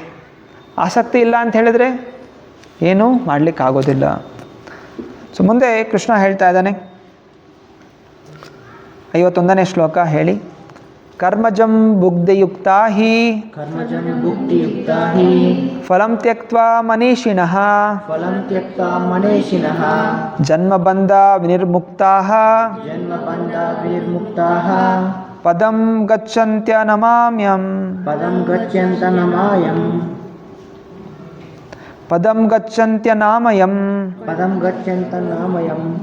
ಹೀಗೆ ಭಕ್ತಿ ಸೇವೆಯಲ್ಲಿ ನಿರತರಾಗಿ ಮಹರ್ಷಿಗಳು ಅಥವಾ ಭಕ್ತರು ಐಹಿಕ ಜಗತ್ತಿನಲ್ಲಿ ಕರ್ಮಫಲದಿಂದ ಮುಕ್ತರಾಗುತ್ತಾರೆ. ಹೀಗೆ ಅವರು ಹುಟ್ಟು ಸಾವುಗಳ ಚಕ್ರದಿಂದ ಬಿಡುಗಡೆ ಹೊಂದುತ್ತಾರೆ ಮತ್ತು ಎಲ್ಲ ದುಃಖಗಳನ್ನು ಮೀರಿದ ಸ್ಥಿತಿಯನ್ನು ಪಡೆಯುತ್ತಾರೆ. ಮುಂದಿನ ಲಾಭ ಇಲ್ಲಿ ಕೃಷ್ಣ ಹೇಳ್ತಾ ಇದ್ದಾನೆ. ಮೊದಲನೇದಾಗಿ ಏನಿತ್ತು? ಪುಣ್ಯ ಪಾಪಗಳಿಂದ ಮುಕ್ತರಾಗ್ತಾರೆ. ಇಲ್ಲಿ ಹೇಳ್ತಾ ಇದ್ದಾನೆ ಜನ್ಮ ಮೃತ್ಯು ಚಕ್ರದಿಂದ ಬಿಡುಗಡೆ ಆಗ್ತಾರೆ. ಜನ್ಮ ಮೃತ್ಯು ಜರಾವ್ಯಾಧಿ 84 ಲಕ್ಷ ಜೀವರಾಶಿಗಳಿದೆ. ಸೊ 84 ಲಕ್ಷ ಜೀವರಾಶಿಗಳಲ್ಲಿ ಜೀವಾತ್ಮ ಹೀಗೆ ಬೇರೆ ಬೇರೆ ಪ್ರಾಣಿ ಪಕ್ಷಿ ಗಿಡ ಮರಗಳು ಮನುಷ್ಯ ಶರೀರ ಬಾರಿ ಪ್ರಾಪ್ತಿ ಆಗ್ತಾ ಇರ್ತಾನೆ. ಸೊ ಎಲ್ಲಿ ತನಕ ಪ್ರಾಪ್ತಿ ಆಗುತ್ತೆ, ಎಲ್ಲಿ ತನಕ ಅವನು ಭಕ್ತಿ ಸೇವೆ ತೊಡಗೋದಿಲ್ಲ, ಅಲ್ಲಿ ತನಕ ಅವನಿಗೆ ಮತ್ತೆ ಸಿಗ್ತಾ ಇರುತ್ತೆ. ಪುನರಪಿ ಜನನಂ ಪುನರಪಿ ಮರಣಂ ಪುನರಪಿ ಜನನೀ ಜಠರೇ ಶಯನಂ ಯಹ ಸಂಸಾರೇ ಬಹುದುಸ್ತಾರೆ ಕೃಪಯಾ ಪಾದ ಪಾಹಿ ಮುರಾರೆ. ಸೊ ಇನ್ನೊಂದು ಕಡೆ ಆಚಾರ್ಯರು ಹೇಳ್ತಾ ಇದ್ದಾರೆ, ಸೊ ಜನ್ಮ ಬೇರೆ ಬೇರೆ ತಾಯಿಗಳ ಗರ್ಭದಲ್ಲಿ ಪುನರಪಿ ಜನನಿ ಜಠರೇ ಶಯನಂ. ಈ ಜನ್ಮದಲ್ಲಿ ಹುಟ್ಟಿದಂತಹ ತಾಯಿನೇ ಮುಂದಿನ ಜನ್ಮದಲ್ಲಿ ಅವರೇ ತಾಯಿ ಆಗ್ತಾರೆ ಅಂತೇನಿಲ್ಲ. ಮುಂದಿನ ಜನ್ಮದಲ್ಲಿ ನಾವು ಅವ್ರ ತಾಯಿ ಆಗ್ಬೋದು ಅಥವಾ ಅವ್ರು ಬೇರೆ ಯಾರೋ ತಾಯಿ ಆಗ್ಬೋದು. ಹೀಗೆ ಕರ್ಮಗಳ ಅನುಸಾರ ಮಾಡಿದಂಥ ಪುಣ್ಯ ಪಾಪಗಳಿಂದ ವ್ಯಕ್ತಿ ಬೇರೆ ಬೇರೆ ಜನ್ಮಗಳನ್ನು ಪಡಿತಾ ಇರ್ತಾನೆ. ಆದರೆ ಯಾವಾಗ ಅವನು ಭಕ್ತಿ ಸೇವೆ ತೊಡಗ್ತಾನೆ ಇಂತಹ ಚಕ್ರದಿಂದ ಅವನು ಬಿಡುಗಡೆ ಆಗ್ತಾನೆ. ಇಲ್ಲಿ ಭಾಗವತದಿಂದ ಇಲ್ಲಿ ಒಂದು ಶ್ಲೋಕ ಹೇಳ್ತಾ ಇದ್ದಾರೆ, ಪ್ರಭುಪಾದರು ತಾತ್ಪರ್ಯದಲ್ಲಿ ಬರೀತಾ ಇದ್ದಾರೆ. ದಶಮಸ್ಕಂದ ಭಾಗವತದಲ್ಲಿ ಹೇಳಲಾಗಿದೆ, ಸಮಾಶ್ರಿತಾಯೇ ಪದಪಲ್ಲವಪ್ಲವಂ ಮಹತ್ಪದಂ ಪುಣ್ಯ ಯಶೋ ಮುರಾರಿಹೇ ಭವಾಂಬುಧಿರ್ವತ್ಸಪದಂ ಪರಂ ಪದಂ ಪದಂ ಪದಂ ಯದ್ವಿಪದಾಂ ನ ತೇಷಾಂ. ಭಗವಂತನು ಸಮಸ್ತ ವಿಶ್ವಕ್ಕೆ ಆಶ್ರಯನು ಮತ್ತು ಮುಕುಂದ ಅಥವಾ ಮುಕ್ತಿದಾತ ಎಂದು ಪ್ರಸಿದ್ಧನಾಗಿದ್ದಾನೆ. ಇಂತಹ ಭಗವಂತನ ಕಮಲ ಚರಣಗಳ ದೋಣಿಯನ್ನು ಸ್ವೀಕರಿಸಿದವನಿಗೆ ಭವಸಾಗರವು ಗೋವಿನ ಕರುವಿನ ಹೆಜ್ಜೆ ಗುರುತಿನಲ್ಲಿ ನಿಂತಿರುವ ನೀರಿನಂತೆ. ಅವನ ಗುರಿಯು ಹೆಜ್ಜೆ ಹೆಜ್ಜೆಗೂ ಅಪಾಯವಿರುವ ಸ್ಥಳವಲ್ಲ. ಅವನ ಗುರಿ ಪರಂಪದಂ ಅಥವಾ ಐಹಿಕ ಸಂಕಟಗಳಿಲ್ಲದ ಸ್ಥಳವಾದ ವೈಕುಂಠ. ಸೊ ಭಕ್ತಿ ಸೇರಿ ತೊಡಗೋದ್ರಿಂದ ಏನಾಗುತ್ತೆ, ಜೀವನದಲ್ಲಿರುವಂಥ ಕಷ್ಟಗಳು ಅದು ಕರುವಿನ ಹೆಜ್ಜೆ ಗುರುತು. ಕರುವಿನ ಹೆಜ್ಜೆ ನೋಡಿದ್ದೀರಾ? ಮಳೆಗಾಲದಲ್ಲಿ ಕರು ಮಣ್ಣಲ್ಲಿ ಕಾಲಿಟ್ಟಾಗ ಸಣ್ಣ ಹೆಜ್ಜೆ ಗುರುತು, ಇಷ್ಟೇ ದಪ್ಪ ಇರುತ್ತೆ. ಅದರಲ್ಲಿ ನೀರು ಎಷ್ಟಿರುತ್ತೆ? ಸ್ವಲ್ಪನೇ ಇರುತ್ತೆ. ಅದನ್ನು ದಾಟಲಿಕ್ಕೆ ಅಂತ ಕಷ್ಟಕರ ಏನಂತ ಸಣ್ಣ ಮಗು ಕೂಡ ದಾಟ್ಬೋದು. ಸೊ ಹೀಗೆ ಸಂಸಾರದ ಸಾಗರ ಅದು ತುಂಬ ವಿಶಾಲವಾದಂಥದ್ದು. ನಮ್ಮ ಪ್ರಯತ್ನಗಳಿಂದ ಅದನ್ನು ದಾಟಲಿಕ್ಕೆ ಸಾಧ್ಯ ಇಲ್ಲ. ಆದರೆ ಯಾವಾಗ ನಾವು ಭಗವಂತನ ಶರಣಾಗತಿಯನ್ನು ಪಡ್ಕೋತೀವಿ, ಭಕ್ತಿಯ ಮಾರ್ಗವನ್ನು ಅಳವಡಿಸ್ಕೋತೀವಿ, ಆಗ ಸಂಸಾರದ ಸಾಗರ ಅನ್ನುವಂಥದ್ದು ಆ ದೊಡ್ಡ ಸಾಗರ ಒಂದು ಸಣ್ಣ ಕರುವಿನ ಹೆಜ್ಜು ಗುರುತು ಆಗಿ ಅದರಲ್ಲಿ ನೀರಾಗಿ ಪರಿವರ್ತನೆಗೊಳ್ಳುತ್ತೆ. ಅಷ್ಟು ಸುಲಭವಾಗಿ ಒಬ್ಬ ವ್ಯಕ್ತಿ ದಾಟಬಹುದು. ಯಾಕಂತ ಹೇಳಿದ್ರೆ ನಮಗೆ ಕೃಷ್ಣನ ಪಾದಗಳ ದೋಣಿ ಅದು ಸಿಗುತ್ತೆ. ಆಗ ಸಾಗರ ದಾಟಲಿಕ್ಕೆ ಸಣ್ಣ ಸಣ್ಣ ದೋಣಿಯಲ್ಲಿ ದಾಟಲಿಕ್ಕೆ ಸಾಧ್ಯ ಇಲ್ಲ. ಯಾಕಂದರೆ ದೊಡ್ಡ ದೊಡ್ಡ ಅಲೆಗಳು ಬರ್ತಾ ಇರುತ್ತೆ. ಸಣ್ಣ ದೋಣಿ ಮುಳುಗೋಗುತ್ತೆ. ದೊಡ್ಡ ದೋಣಿ ಬೇಕು. ಆ ದೊಡ್ಡ ದೋಣಿ ಯಾವುದು? ಕೃಷ್ಣನ ಚರಣಕಮಲಗಳ ಆಶ್ರಯ. ಕೃಷ್ಣನ ಚರಣಕಮಲ ಯಾರು ಹಿಡ್ಕೋತಾರೆ ಅವರು ಸುಲಭವಾಗಿ ಸಂಸಾರ ಚಕ್ರವನ್ನು ದಾಟಬಹುದು. ಇದು ಬಿಟ್ಟು ನೀವು ಎಷ್ಟೇ ಶ್ರೀಮಂತರಾಗಿ, ಎಷ್ಟೇ ಡಿಗ್ರಿ ತಗೊಳ್ಳಿ, ಎಷ್ಟೇ ಪುಣ್ಯ ಕಾರ್ಯಗಳು ಮಾಡಿ ಸಂಸಾರ ಚಕ್ರದಿಂದ ಬಿಡುಗಡೆ ಆಗಲಿಕ್ಕೆ ಸಾಧ್ಯ ಇಲ್ಲ. ಆದ್ದರಿಂದ ಬದ್ಧ ಜೀವಿಯು ಈ ಕೃಷ್ಣನ ಚಿಂತನೆಯಲ್ಲಿ ತೊಡಗಬೇಕು. ಹಾಗೂ ಪ್ರಭುಪಾದರು ಎಚ್ಚರಗೊಳಿಸ್ತಾ ಇದ್ದಾರೆ, ಯಾವತ್ತೂ ಕೂಡ ನಾನು ಭಗವಂತನಿಗೆ ಸಮಾನ ಅಂತ ಚಿಂತನೆ ಮಾಡಬಾರ್ದು. ಯಾಕಂದರೆ ಕೆಲವರು ಅಂದ್ಕೋತಾರೆ ನಾನೇ ಭಗವಂತ ಅಂತ ಹೇಳ್ತಾರೆ. ನಾವು ತಪಸ್ಯ ಮಾಡಿ, ನಾವು ಧ್ಯಾನ ಮಾಡಿ ನಾವೇ ಭಗವಂತನಾಗ್ತೀವಿ. ಅಹಂ ಬ್ರಹ್ಮಾಸ್ಮಿ. ಅಹಂ ಬ್ರಹ್ಮಾಸ್ಮಿ ಪದ ಇದೆ. ಅರೆ ಅಹಂ ಬ್ರಹ್ಮಾಸ್ಮಿ ಅಂತ ಹೇಳಿದ್ರೆ ನಾನು ಭಗವಂತ ಅಂತಲ್ಲ. ಅಹಂ ಬ್ರಹ್ಮಾಸ್ಮಿ ಅಂತ ಹೇಳಿದ್ರೆ ನಾನು ಒಂದು ಜೀವಾತ್ಮ, ನಾನು ಈ ದೇಹ ಅಲ್ಲ. ದೇಹ ಯಾವುದರಿಂದ ಆಗಿದೆ? ಪಂಚಭೂತಗಳಿಂದ ಆಗಿದೆ. ಪಂಚಭೂತ, ಕರ್ಮೇಂದ್ರಿಯ, ಜ್ಞಾನೇಂದ್ರಿಯ, ಮನಸ್ಸು, ಬುದ್ಧಿ, ಅಹಂಕಾರಗಳಿಂದ ಆಗಿದೆ. ಅಲ್ಲ, ಇದರ ಒಳಗೆ ಇರೋ ದಿವ್ಯವಾದಂತಹ ಒಂದು ಶಕ್ತಿ ಜೀವಾತ್ಮ. ಸೊ ನಾನು ಈ ದೇಹ ಅಲ್ಲ, ಈ ದೇಹ ಸಾಯುತ್ತೆ. ಅರೆ ಆತ್ಮಕ್ಕೆ ಸಾವಿಲ್ಲ. ಇದು ಹಿಂದೆಯೇ ಚರ್ಚೆ ಮಾಡಿದ್ದೀವಿ. ನಾ ಹನ್ಯತೆ ಹನ್ಯಮಾನೇ ಶರೀರೆ. ಈ ದೇಹ ನಾಶವಾದರೂ ಕೂಡ ಇದರಲ್ಲಿರುವಂಥ ಶಕ್ತಿ ಅದು ನಾಶ ಆಗೋದಿಲ್ಲ. ಅದೇನಾಗುತ್ತೆ? ಅದು ಇನ್ನೊಂದು ಶರೀರವನ್ನು ಪಡ್ಕೊಳ್ಳುತ್ತೆ. ಅರೆ ಯಾವಾಗ ನಾವು ಈ ಮನುಷ್ಯ ಶರೀರದಲ್ಲಿ ಭಕ್ತಿ ಮಾಡ್ತೀವಿ, ಆಗ ಆ ಜೀವಾತ್ಮ ಈ ಐಹಿಕ ಜಗತ್ತನ್ನು ಪಾರು ಮಾಡಿ ಪರಲೋಕವನ್ನು ಸೇರುತ್ತೆ. ಸೊ ಈ ಲೋಕ ಇರುವಂಥದ್ದು ಇದಕ್ಕೆ ಮೃತ್ಯು ಲೋಕ ಅಂತ ಹೆಸರು. ಸೊ ಈ ಜಗತ್ತಲ್ಲಿ ಸಾವಿದೆ. ನಾವಿರುವಂಥ ಈ ಲೋಕ ಏನು ಲೋಕ? ಮೃತ್ಯು ಲೋಕ. ಅದು ಒಂದು ಬ್ರಹ್ಮಾಂಡದ ಒಳಗಡೆ ಇದು ಭೂಲೋಕ ಅಂತಿದೆ. ಸೊ ಭೂಲೋಕದ ಮೇಲೆ ಸ್ವರ್ಲೋಕ, ತಪಲೋಕ, ಮನಲೋಕ, ಜನಲೋಕ, ಸತ್ಯಲೋಕ. ಹಾಗೆ ಕೆಳಮಟ್ಟದ ಲೋಕಗಳು ಅತಲ, ವಿತಲ, ಸುತಲ, ತಲಾತಲ, ರಸಾತಲ, ಪಾತಾಳ.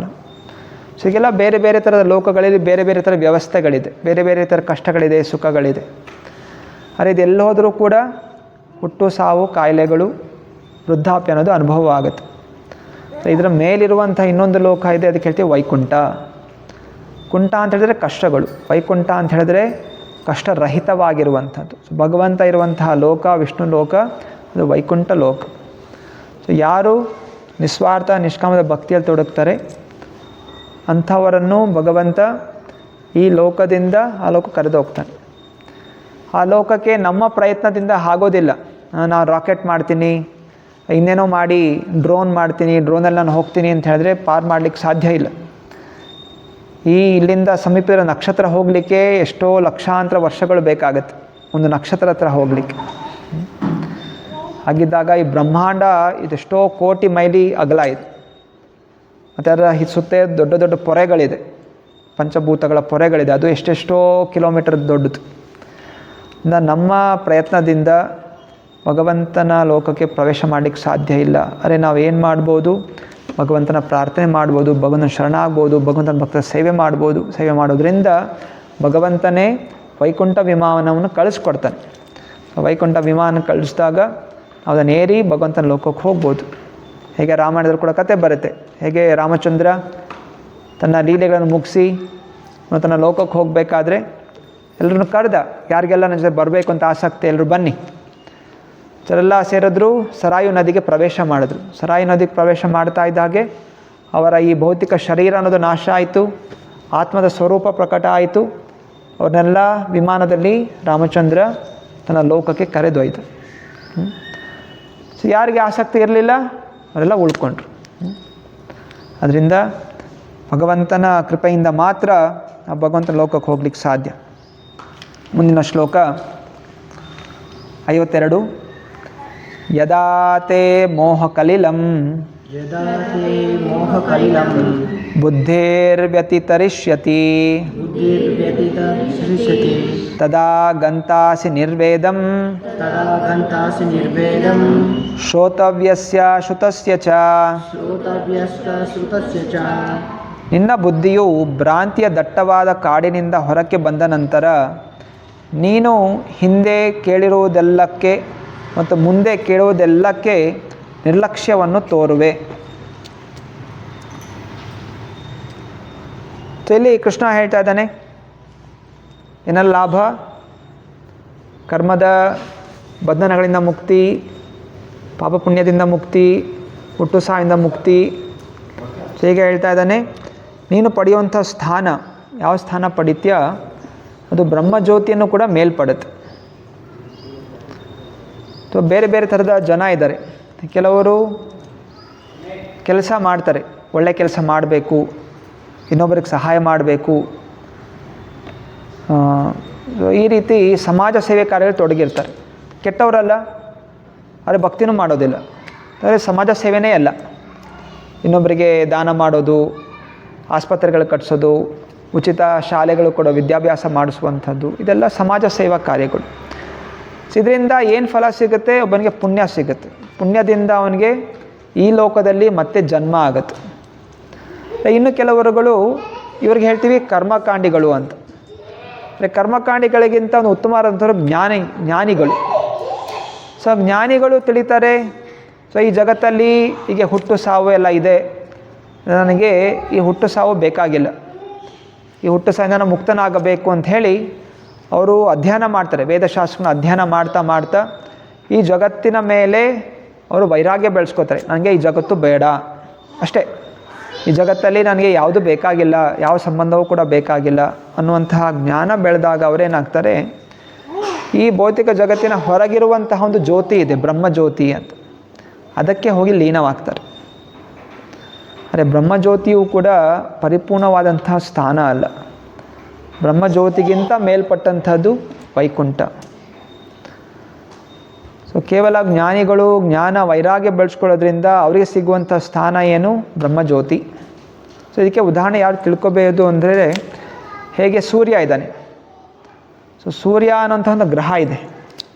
ಆ ಸೂರ್ಯ ಗ್ರಹದಿಂದ ತೇಜಸ್ಸು ಬರ್ತಾ ಇದೆ, ಅದು ಸೂರ್ಯನ ಕಿರಣಗಳು. ಸೂರ್ಯ ಅಂತ ಹೇಳಿದಾಗ ಅದರ ಅರ್ಥ ಏನು, ಸೂರ್ಯ ಗ್ರಹ, ಸೂರ್ಯನ ಕಿರಣಗಳು ಎರಡೂ ಸೇರಿದೆ. ಸೂರ್ಯ ಕಿರಣಗಳಿಲ್ಲದೆ ಸೂರ್ಯ ಆಗಲಿಕ್ಕೆ ಸಾಧ್ಯ ಇಲ್ಲ. ಸೂರ್ಯ ಕಿರಣಗಳು, ಸೂರ್ಯನ ಗ್ರಹ ಇಲ್ಲದೆ ಸೂರ್ಯ ಕಿರಣಗಳು ಕೂಡ ಬರಲಿಕ್ಕೆ ಸಾಧ್ಯ ಇಲ್ಲ. ಆದರೆ ಸೂರ್ಯನ ಕಿರಣಗಳು ಬೀಳ್ತಾ ಇದ್ದಾಗ ಸೂರ್ಯ ಗ್ರಹನೇ ಬಂತು ಅಂತ ಹೇಳಕ್ಕೆ ಸಾಧ್ಯ ಇಲ್ಲ ಅಲ್ವಾ? ಹೌದಾ ಅಲ್ವಾ? ವ್ಯತ್ಯಾಸ ಇದೆಯಾ? ಎರಡೂ ಒಂದೇ, ಆದರೆ ಒಂದೇ ಅಲ್ಲ. ಬೆಳಕು ಬಂದಿದೆ, ಸೂರ್ಯ ಬಂದಿದ್ದಾನೆ ಅಂತ ಹೇಳ್ತೀವಿ. ಸೂರ್ಯ ಬಂದಿಲ್ಲ, ಏನು ಬಂದಿರೋದು? ಕಿರಣಗಳು ಬಂದಿರೋದು. ಸೂರ್ಯ ಬಂದಿದ್ದಾನೆ ಅಂತ ಹೇಳ್ತೀವಿ. ನಿಜವಾಗಿ ಆ ಸೂರ್ಯ ಬಂದುಬಿಟ್ರೆ ಏನಾಗುತ್ತೆ? ಎಲ್ಲ ಸುಟ್ಟೋಗ್ಬಿಡೋದು. ಹಾಗೆ ಈ ಅಭಿನ್ನವಾದಂತಹದ್ದು ಏನು ಭಗವಂತ ಹಾಗೂ ಭಗವಂತನ ದೇಹದಿಂದ ಹೊರಬರುವಂತಹ ತೇಜಸ್ಸು. ಸೊ ಭಗವಂತನ ಶರೀರದಿಂದ ಬರುವಂಥ ತೇಜಸ್ಸಿಗೆ ಹೇಳ್ತೀವಿ ಬ್ರಹ್ಮಜ್ಯೋತಿ ಅಂತ. ಆದರೆ ಬ್ರಹ್ಮಜ್ಯೋತಿನೇ ಎಲ್ಲ ಅಲ್ಲ. ಆ ಬ್ರಹ್ಮಜ್ಯೋತಿಯ ಹಿಂದೆ ಸಾಕಾರ ರೂಪ ಇದೆ, ಸಚ್ಚಿದಾನಂದ ರೂಪ ಇದೆ. ಪ್ರಹ್ಲಾದ ಭಗವಂತನ ಭಕ್ತಿ ಮಾಡ್ತಾ ಇರೋ ಕಾರಣ ಅವರ ತಂದೆ ಹಿರಣ್ಯಕಶಿಪು ನಾನಾ ರೀತಿ ಕಿರುಕುಳ ಕೊಟ್ಟು ಕೊನೆಯದಾಗಿ ಅವರ ಒಂದು ವಾದದಲ್ಲಿ ಭಗವಂತ ಎಲ್ಲಿದ್ದಾನೆ? ಭಗವಂತ ಎಲ್ಲ ಕಡೆ ಇದ್ದಾನೆ ಅಂತ ಹೇಳ್ತಾರೆ. ಆಯಿತು, ಎಲ್ಲಿದ್ದಾನೆ? ಈ ಕಂಬದಲ್ಲಿದ್ದಾನೆ ಅಂತ.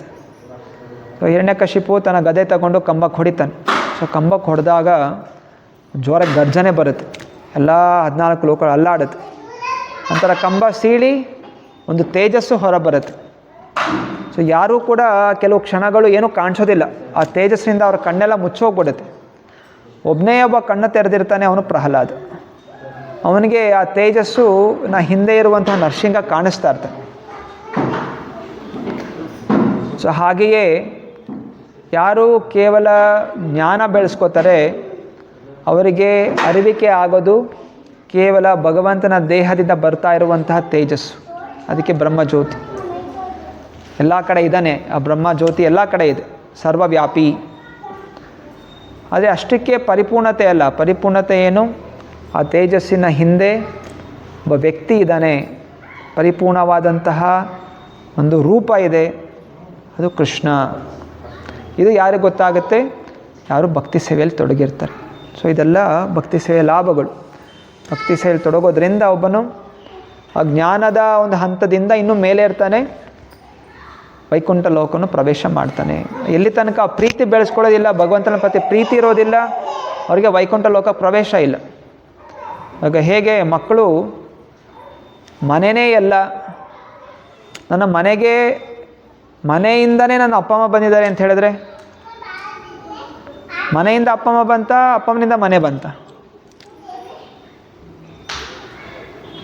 ಯಾವುದು ಬಂತು? ಅಪ್ಪ ಅಮ್ಮ ಮನೆ ಕಟ್ಸಿದ, ಮನೆ ಅಪ್ಪ ಅಮ್ಮನ ಸೃಷ್ಟಿ ಮಾಡ್ತಾ. ಆದರೆ ಮಗು ಹೇಳ್ತಾನೆ, ಇಲ್ಲ ಮನೆಯೇ ಎಲ್ಲ, ಅಪ್ಪ ಅಮ್ಮ ಯಾರೂ ಇಲ್ಲ, ಮನೆಯೇ ನನಗೆಲ್ಲ ಕೊಡುತ್ತೆ. ಮನೆಗೆ ಹೋದರೆ ನನಗೆ ಅನ್ನ ಸಿಗುತ್ತೆ, ಮನೆಗೆ ಹೋದರೆ ನನಗೆ ಆರಾಮ್ ಸಿಗುತ್ತೆ. ಮನೆ ಇದ್ರಿಂದ ನಾವು ಅಪ್ಪ ಅಮ್ಮ ಇದ್ದಾರೆ, ಅಪ್ಪ ಅಮ್ಮ ಮನೆ ಇಲ್ದಿದ್ರೆ ಅಪ್ಪ ಅಮ್ಮ ಇರೋದಿಲ್ಲ ಅಂತ ಹೇಳಿದ್ರೆ ಅದು ತಪ್ಪು ತಿಳುವಳಿಕೆ.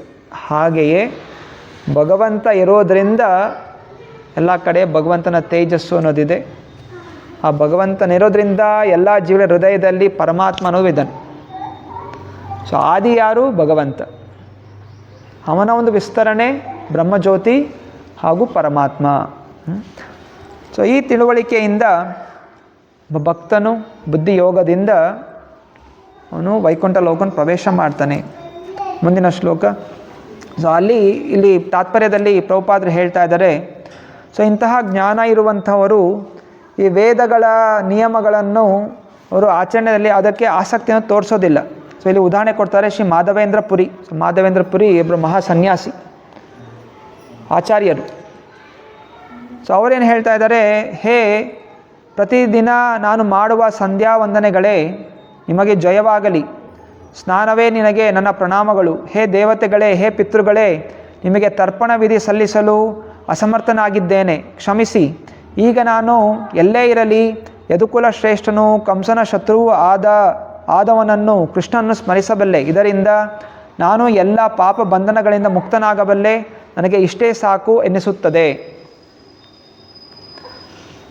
ಸೊ ಈ ಸನ್ಯಾಸಿಗಳು ಏನು ಹೇಳ್ತಾ ಇದ್ದಾರೆ, ಏನೆಲ್ಲ ಅನ್ಯ ವೇದಗಳ ನಿಯಮಗಳಿದೆ, ನನಗನ್ಸುತ್ತೆ ಅದೆಲ್ಲ ಮಾಡೋ ಅವಶ್ಯಕತೆ ಇಲ್ಲ. ಯಾಕಂತ ಹೇಳಿದ್ರೆ ಕೃಷ್ಣನ ಚಿಂತನೆ ಮಾಡೋದ್ರಿಂದ, ಕೃಷ್ಣನ ಸೇವೆ ಮಾಡೋದ್ರಿಂದ ಇದರಲ್ಲಿ ಸಿಗುವಂಥ ಲಾಭ ಎಲ್ಲ ಕೂಡ ನನಗೆ ಇದರಲ್ಲಿ ಸಿಗ್ತಾ ಇದೆ. ಅದರಿಂದ ನಾನು ಅದೆಲ್ಲ ಮಾಡೋಂಥ ಅವಶ್ಯಕತೆ ಇಲ್ಲ. ಸೊ ಹೇಗೆ ಪ್ರತಿಯೊಬ್ಬ ವ್ಯಕ್ತಿ ಶಾಸ್ತ್ರ ಹೇಳುತ್ತೆ, ಅವನು 5 ಜನರಿಗೆ ಋಣಿಯಾಗಿರ್ತಾನೆ. ಆ ಋಣ ತೀರಿಸದೇ ಇದ್ದರೆ ಮತ್ತೆ ಪುನಃ ಹುಟ್ಟಬೇಕಾಗತ್ತೆ. ಸೊ ಪ್ರತಿಯೊಬ್ಬ ವ್ಯಕ್ತಿಯ 5 ಋಣಗಳು: ಒಂದು ದೇವತಾ ಋಣ, ಎರಡನೇದು ಪಿತೃ ಋಣ, ಮೂರನೇದು ಭೂತ ಋಣ, ನಾಲ್ಕನೇದು ಋಷಿಗಳ ಋಣ, ಐದನೇದು ಅನ್ಯ ಜೀವಿಗಳ ಋಣ. ಸೊ ಮೊದಲನೇದು ಯಾವುದು? ದೇವತಾ ಋಣ ಅಂದರೆ ದೇವತೆಗಳಿಂದ ನಮಗೆ ಬೆಳಕು, ಗಾಳಿ, ನೀರು ಇದೆಲ್ಲ ನಿಯಂತ್ರಣ ಮಾಡ್ತಾ ಇರೋದು ಯಾರು? ದೇವತೆಗಳು. 33 ಕೋಟಿ ದೇವಾನ್ ದೇವತೆಗಳಿದ್ರು. ಅದರಿಂದ ಜನರು ಆ ಋಣ ತೀರಿಸಲಿಕ್ಕೆ ಯಜ್ಞಗಳು ಮಾಡ್ತಾಯಿದ್ರು. ಮುಂಚೆ ಸಮಯದಲ್ಲಿ ಬೇರೆ ಬೇರೆ ದೇವತೆಗಳಿಗೆ ಯಜ್ಞನ ಅರ್ಪಣೆ ಮಾಡ್ತಾ ಋಣ ತೀರಿಸ್ತಾಯಿದ್ರು. ಎರಡನೇ ಋಣ ಪಿತೃಋಣ. ಪಿತೃಗಳಿಂದ ನಮಗೆ ಶರೀರ ಸಿಕ್ಕಿದೆ, ಒಂದು ರೀತಿಯ ಸಂಸ್ಕಾರ ಸಿಕ್ಕಿದೆ, ರೀತಿಯ ಬುದ್ಧಿ ಇದೆ. ತಾತ ಮುತ್ತಾತ ಸೊ ಯಾವ ಇದರಲ್ಲಿ ಬಂದಿರ್ತೀವಿ, ಸೊ ಅವರ ಒಂದು ಆ ಬುದ್ಧಿ, ಅವರ ಒಂದು ರೂಪ, ಒಂದು ಸಂಸ್ಕಾರ ನಮಗೆ ಬಂದಿರುತ್ತೆ. ಅದರಿಂದ ಋಣ ತೀರಿಸ್ತಾರೆ ಪಿಂಡ ಪ್ರದಾನ ಮಾಡೋದ್ರಿಂದ. ಸೊ ವರ್ಷದಲ್ಲಿ ಎಷ್ಟೋ ಬಾರಿ ಪಿಂಡ ಪ್ರದಾನ ಮಾಡಬೇಕು. ಆ ಪಿಂಡ ಪ್ರದಾನ ಮಾಡಿದ್ರೇ ಪಿತೃಋಣತರು, ಇಲ್ಲ ಅಂತ ಹೇಳಿದ್ರೆ ಅದು ಋಣ ಇರುತ್ತೆ. ಮೂರನೇದಾಗಿ ಯಾವ ಋಣ?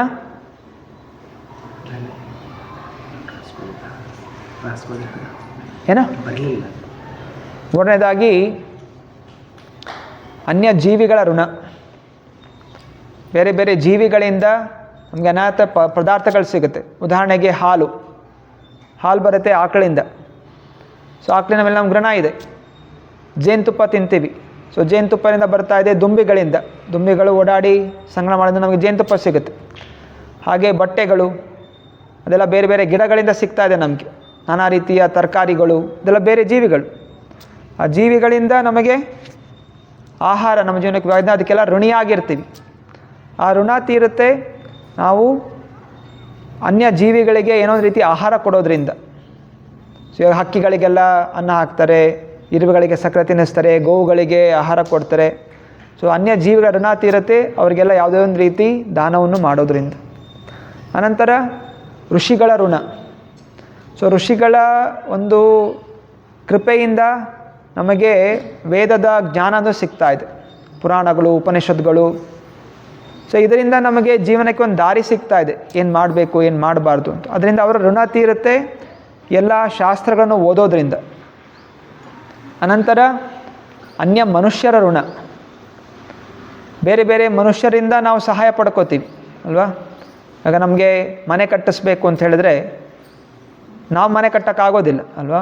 ಬೇರೆ ಯಾರೋ ಕಾಮಗಾರಿಗಳಿರ್ತಾರೆ, ಬೇಲ್ದಾರ್ ಇರ್ತಾರೆ, ಬೇಲ್ದಾರ್ ಮಾಡ್ತಾನೆ, ಬೇಲ್ದಾರಿಗೆ ದುಡ್ಡು ಕೊಟ್ಟಿರ್ಬೋದು.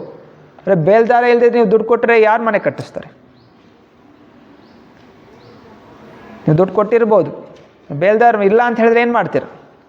ಇವಾಗ ಅಂಗಡಿಗೆ ಔಷಧಿ ತೊಗೋತೀರಾ, ಅಲ್ಲಿ ಔಷಧಿ ಅಂಗಡಿ ಹಾಕಿರೋದ್ರಿಂದ ನಿಮ್ಗೆ ಔಷಧಿ ಸಿಗ್ತಾ ಇದೆ. ನೀವು ದುಡ್ಡು ಇಟ್ಕೊಂಡು ಏನು ಮಾಡ್ತೀರಾ? ಔಷಧಿ ಅಂಗಡಿನೇ ಇಲ್ಲ ಅಂದರೆ ಏನು ಮಾಡ್ತೀರಾ? ಔಷಧಿ ಅರ್ಜೆಂಟಾಗಿ ಬೇಕು ಅಂತ ಹೇಳಿ ಓಡ್ತೀರಾ. ಆಸ್ಪತ್ರೆಗಳಿದೆ, ನೀವು ಡಾಕ್ಟ್ರಿಗೆ ದುಡ್ಡು ಕೊಡ್ತಾ ಇರ್ಬೋದು, ಆದರೆ ಡಾಕ್ಟ್ರ್ ಇಲ್ಲದೇ ಇದ್ದರೆ ಏನು ಮಾಡ್ತಾಯಿದ್ರಿ? ಹೀಗೆ ಬೇರೆ ಬೇರೆ ಜೀವಿಗಳು ನಮಗೆ ರಸ್ತೆ ಹಾಕಿದ್ದಾರೆ, ರಸ್ತೆ ಯಾರೋ ಹಾಕಿದ್ರು, ಅವ್ರು ರಸ್ತೆಯಲ್ಲಿ ಹೋಗ್ತಾ ಇದ್ದೀವಿ, ಕಾರ್ ಉಪಯೋಗ ಮಾಡ್ತಾ ಇದ್ದೀವಿ, ಬಟ್ಟೆ ಹಾಕೋತಾ ಇದ್ದೀವಿ, ಯಾರೋ ಮ್ಯಾನುಫ್ಯಾಕ್ಚರ್ ಮಾಡಿದ್ರು, ತಯಾರಿ ಮಾಡಿದ್ರು. ಅದರಿಂದ ನಾವು ಅದರಿಂದ ಇದೆಲ್ಲರ ಮೇಲೆ ಕೂಡ ಋಣ ಅನ್ನೋದು ಇರುತ್ತೆ. ಆ ಋಣ ತೀರುತ್ತೆ, ಅನ್ಯ ಮನುಷ್ಯರ ಋಣ ತೀರುತ್ತೆ ಅತಿಥಿ ಸೇವೆಯಿಂದ. ಪ್ರತಿ ದಿವಸ ಈ 5 ಕಾರ್ಯಗಳು ಮಾಡಬೇಕು. ದೇವತೆಗಳಿಗೆ ಯಜ್ಞ, ಋಷಿಗಳಿಗೆ ಶಾಸ್ತ್ರಗಳ ಪಠಣ, ನಂತರ ಪಿತೃಗಳಿಗೆ ಪಿಂಡದಾನ, ಅನಂತರ ಅನ್ಯ ಜೀವಿಗಳಿಗೆ ದಾನ, ನಂತರ ಅತಿಥಿಗಳ ಸೇವೆ. ಸೊ ಇಷ್ಟೆಲ್ಲ ಕೆಲಸಗಳು ಮಾಡಿದ್ರೆ ಋಣ ಅನ್ನೋದು ತೀರುತ್ತೆ. ಸೊ ಇದ್ರಿ ಮಾಧವೇಂದ್ರ ಪುರಿ ಹೇಳ್ತಾ ಇದ್ದಾರೆ, ಈ ಎಲ್ಲ ಋಣಗಳು ತೀರುತ್ತೆ ಕೃಷ್ಣನ ಸೇವೆಯನ್ನು ಮಾಡೋದ್ರಿಂದ. ಕೃಷ್ಣನ ಸೇವೆಯನ್ನು ಮಾಡೋದ್ರಿಂದ ಎಲ್ಲ ಋಣದಿಂದ ಒಬ್ಬ ಮುಕ್ತನಾಗ್ತಾನೆ. ಹರೇ ಕೃಷ್ಣ ಕೃಷ್ಣ ಕೃಷ್ಣ ಹರೇ ಹರೇ, ಹರೇ ರಾಮ ರಾಮ ರಾಮ ಹರೇ ಹರೇ. ಸೊ ಈ ರೀತಿ ಜಪಿಸಬೇಕು. ಹಾಗೂ ಕೃಷ್ಣ ಭಕ್ತರಿಗೆ ಸೇವೆಯನ್ನು ಮಾಡಬೇಕು. ತಮ್ಮ ಒಂದು ಕರ್ಮದಲ್ಲಿ ಸದಾ ಭಗವಂತನ ಭಕ್ತರ ಸಂಘದಲ್ಲಿ ನಾವು ನಡೆಯಬೇಕು. ಮುಂದಿನ ಶ್ಲೋಕ 53. ಶ್ರುತಿ ವಿಪ್ರಾತಿಪನ್ನಾತೆ ಯದಾ ಸ್ಥಾಸ್ಯತಿ ನಿಶ್ಚಲ ಸಮಾಧಾವಚಲ ಬುದ್ಧಿ ತದಾ ಯೋಗಮವಾಪ್ಸ್ಯಸಿ. ವೇದಗಳ ಅಲಂಕೃತ ಭಾಷೆಯು ನಿನ್ನ ಮನಸ್ಸನ್ನು ಕಲಕದೇ ಇರುವಾಗ, ಮನಸ್ಸು ಆತ್ಮಸಾಕ್ಷಾತ್ಕಾರ ಸಮಾಧಿಯಲ್ಲಿ ನಿಶ್ಚಲವಾಗಿರುವಾಗ ನೀನು ದಿವ್ಯ ಪ್ರಜ್ಞೆ ಪಡೆಯಿರುತ್ತೀಯೇ. ಸೊ ವೇದಗಳು ಬಂದಿದ್ದೇ ಭಗವಂತನಿಂದ. ಸೊ ಕೃಷ್ಣ ಏನು ಮಾತಾಡ್ತಾನೆ ಅದೇ ವೇದಗಳು. ಇಲ್ಲಿ ಕೃಷ್ಣನೇ ಹೇಳ್ತಾ ಇದ್ದಾನೆ, ಸೊ ವೇದಗಳನ್ನು ಕೂಡ ಮೀರಬೇಕು. ವೇದಗಳಲ್ಲಿ ಕೊಟ್ಟಿರುವಂತಹ ಮಾರ್ಗಗಳೆಲ್ಲವೂ ಕೂಡ ಪಾಪ ಪುಣ್ಯದ ಮಾರ್ಗ, ಪುಣ್ಯಕರವಾದಂಥ ಪುಣ್ಯ ಸಂಗ್ರಹ ಮಾಡಲಿಕ್ಕೆ ಅಂತ ಮಾರ್ಗಗಳು. ಇದಕ್ಕೆ ಹೇಳ್ತೀವಿ ಕರ್ಮಕಾಂಡ. ಈ ಪೂಜೆ ಮಾಡಿ, ಆ ಯಜ್ಞ ಮಾಡಿ, ದುಡ್ಡು ಸಿಗುತ್ತೆ, ಒಳ್ಳೆ ಹೆಂಡತಿ ಸಿಗ್ತಾಳೆ, ಒಳ್ಳೆ ಗಂಡ ಸಿಗ್ತಾನೆ, ಒಳ್ಳೆ ಮಕ್ಕಳು ಸಿಗ್ತಾರೆ, ಇಂಥ ಸ್ಥಾನ ಸಿಗುತ್ತೆ, ಇಂಥ ಕಷ್ಟಗಳು ಹೋಗುತ್ತೆ. ಇದೆಲ್ಲ ಕರ್ಮಕಾಂಡದ ಕೆಲಸ. ಅದಕ್ಕೆ ಹೇಳ್ತೀವಿ ಪ್ರವೃತ್ತಿ ಮಾರ್ಗ ಅಂತ. ಅಂದರೆ ಈ ಐಹಿಕ ಜಗತ್ತಿನಲ್ಲಿ ಐಹಿಕ ವಸ್ತುಗಳನ್ನು ಸಂಗ್ರಹ ಮಾಡಲಿಕ್ಕಿರುವಂತಹ ಒಂದು ಭಗವಂತನ ಉಪದೇಶಗಳು, ಅದು ಪ್ರವೃತ್ತಿ ಮಾರ್ಗ. ಅಂದರೆ ಯಾವ ಉಪದೇಶಗಳು ಐಹಿಕ ಜಗತ್ತಿನಿಂದ ಹೊರ ಹೋಗಲಿಕ್ಕಿದೆ ಅದಕ್ಕಿದೆ ನಿವೃತ್ತಿ ಮಾರ್ಗ. ಸೊ ಎರಡೂ ಕೂಡ ಇದೆ. ಸೊ ಕೃಷ್ಣ ಎರಡನ್ನೂ ಕೂಡ ಕೊಟ್ಟಿದ್ದಾನೆ. ಆದರೆ ಹೇಳ್ತಾ ಇದ್ದಾನೆ ಪ್ರವೃತ್ತಿ ಮಾರ್ಗಕ್ಕಿಂತ ನಿವೃತ್ತಿ ಮಾರ್ಗವನ್ನು ಪಾಲನೆ ಮಾಡುವಂಥವನು ಬುದ್ಧಿವಂತನು. ಸೊ ಯಾವ ರೀತಿ ಇವಾಗ ಸರ್ಕಾರ ಬಾರ್ ಲೈಸೆನ್ಸ್ ಕೊಡುತ್ತೆ ಅಲ್ವಾ, ಆಲ್ಕೋಹಾಲ್ ಮಾರಲಿಕ್ಕೆ ಲೈಸೆನ್ಸ್ ಕೊಡ್ತಾ ಇದೆ. ಜನರಿಗೆ ಕುಡಿಬೇಕು ಅಂತ ಹೇಳ್ತಾ ಇಲ್ಲ. ಕೆಲವೊಂದು ಲೈಸೆನ್ಸ್ ಕೊಟ್ಟಿದ್ದಾರೆ. ಹೋಗೋದು ಬಿಡೋದು ಯಾರ ಕೆಲಸ? ಪ್ರಜೆಗಳದು. ಸರ್ಕಾರ ಹೇಳ್ತಾ ಇಲ್ಲ, ಹೋಗಬೇಕು ಅಂತ ಹೇಳ್ತಾ ಇಲ್ಲ, ಹೋಗಬಾರ್ದು ಅಂತಲೂ ಹೇಳ್ತಾ ಇಲ್ಲ. ಕೆಲವರು ಲೈಸೆನ್ಸ್ ಕೊಟ್ಟಿದ್ದಾರೆ, ಇನ್ನೊಂದು ಕಡೆ ಮಂದಿರಗಳಿಗೂ ಮಾಡಿದ್ದಾರೆ, ಇನ್ನು ಬೇರೆ ಬೇರೆ ಕಡೆ ಆಸ್ಪತ್ರೆಗಳು ಮಾಡಿದ್ದಾರೆ, ಎಲ್ಲ ಮಾಡಿದ್ದಾರೆ.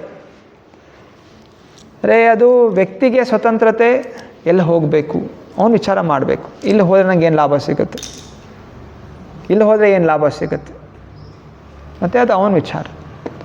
ಸೊ ಹಾಗೆಯೇ ಭಗವಂತ ಪ್ರವೃತ್ತಿ ನಿವೃತ್ತಿ ಎರಡೂ ಕೊಟ್ಟಿದ್ದಾನೆ. ಆದರೆ ಭಗವಂತ ಇಲ್ಲಿ ಹೇಳ್ತಾ ಇದ್ದಾನೆ, ಪ್ರವೃತ್ತಿ ಮಾರ್ಗದಲ್ಲಿ ಹೋಗುವಂಥವರು ಅಲ್ಪ ಬುದ್ಧಿ ಇರುವಂಥವರು. ನೀನು ಅಲ್ಪ ಬುದ್ಧಿಯವನಾಗಿ ಹೋಗಬೇಡ, ನೀನು ಬುದ್ಧಿವಂತನಾಗು. ಸೊ ಹೀಗೆ ಯಾರು ಈ ವೇದಗಳ ಅಲಂಕಾರ ಭಾಷೆಯಿಂದ ಮೇಲೆ ಇರ್ತಾರೆ ಅದಕ್ಕೆ ಆಕರ್ಷಿತ ಆಗೋದಿಲ್ಲ. ಯಾಕಂದರೆ ಈ ಎಲ್ಲ ವೇದಗಳ ಭಾಷೆಗಳು ಯಜ್ಞಗಳೆಲ್ಲ ಮಾಡೋದ್ರಲ್ಲಿ ಏನು ಹೇಳುತ್ತೆ, ನೀವು ಸ್ವರ್ಗಲೋಕಕ್ಕೆ ಹೋಗ್ತೀರಾ, ಸ್ವರ್ಗದಲ್ಲಿ ಅಮೃತಪಾನ ಮಾಡಬಹುದು, ಅನೇಕ ಅಪ್ಸರೆಯರಿರ್ತಾರೆ, ಅವರ ಸಂಗ ಮಾಡ್ಬೋದು, ಹಾರಾಡ್ಬೋದು, ನಾನಾ ಶಕ್ತಿಗಳು ಸಿಗುತ್ತೆ. ಇದೆಲ್ಲ ತುಂಬ ಆಕರ್ಷಣೀಯವಾದಂಥದ್ದು. ಈಗ ಈ ಮುಸ್ಲಿಮರಲ್ಲೂ ಕೂಡ ಅವ್ರು ಹೇಳ್ತಾರೆ, ಎಲ್ಲ ಅಲ್ಲೇನು ಮಾಡಿದೆ, ಆತಂಕವಾದಿಗಳು ಹೇಳೋದೇನು, ನೀನು ಇಷ್ಟು ಜನ ಕೊಲೆ ಮಾಡಿದ್ರೆ ನಿನಗೆ ಎಲ್ಲೋ ಅವರ ಲೋಕದಲ್ಲಿ ಎಷ್ಟೋ ಸ್ತ್ರೀಯರ ಸಂಗ ಮಾಡುವಂಥ ಅವಕಾಶ ಸಿಗುತ್ತೆ ಅಂತ ಹೇಳ್ತಾರೆ. ಸೊ ಅದು ಏನದು ಲಾಭ ಏನು ಅಂದರೆ ಭೌತಿಕವಾದಂತಹ ಲಾಭ. ಅದಕ್ಕಿಂತ ಉತ್ತಮವಾದೊಂದು ಭಗವಂತ ಅಂತಿದ್ದಾನೆ, ಅವನ ಸೇವೆಯಲ್ಲಿ ತೊಡಗಬೇಕು, ಪ್ರೀತಿಯುತವಾದ ಸೇವೆ ತೊಡಗಬೇಕು. ಇದು ನಿಜವಾದಂತಹ ಲಾಭ, ಸಾತ್ವಿಕವಾದಂತಹ ಒಂದು ಮಾರ್ಗ. ಸೊ ಹೇಗೆ ಕೃಷ್ಣನು ಕೂಡ ಇಲ್ಲಿ ಅವತರಿಸಿರ್ಬೇಕಾದ್ರೆ ತೋರಿಸ್ದ ಅವನು. ಅನೇಕ ಗೋಪಾಲ ಬಾಲಕರು, ಗೋಪಿಕಾಸ್ತ್ರೀಯರು ಹೇಗೆ ಅವೆಲ್ಲ ಆಟ ಆಡ್ತಾಯಿದ್ರು, ಆನಂದವಾಗಿದ್ದರು, ಯಾವುದೇ ರೀತಿಯ ತೊಂದರೆಗಳಿಲ್ಲ. ಏನೇ ತೊಂದರೆ ಬಂದರೂ ಕೂಡ ಸ್ವಯಂ ಕೃಷ್ಣ ಅದನ್ನು ರಕ್ಷಣೆ ಮಾಡ್ತಾ ಇದ್ದ. ಸದಾ ಆನಂದವಾಗಿರ್ತಾಯಿದ್ರು. ಆಕಳುಗಳ ಜೊತೆ ವನದಲ್ಲಿ ಊಟ ಮಾಡ್ತಾ ಆಟ ಆಡ್ತಾ. ಸೊ ಇದು ನಿಜವಾದಂಥ ಸಂತೋಷಮಯವಾದಂತಹ ಜೀವನ. ಯಾರಿಗೆ ಪ್ರಾಪ್ತಿಯಾಗತ್ತೆ? ಯಾರು ಈ ವೇದಗಳ ಕರ್ಮಗಳ ಆಸೆಗಳಿಲ್ಲದೆ ಅವರು ಉನ್ನತ ಮಟ್ಟಕ್ಕೆ ಏರ್ತಾರೆ, ದಿವ್ಯ ಪ್ರಜ್ಞೆಯನ್ನು ಬೆಳೆಸ್ಕೋತಾರೆ.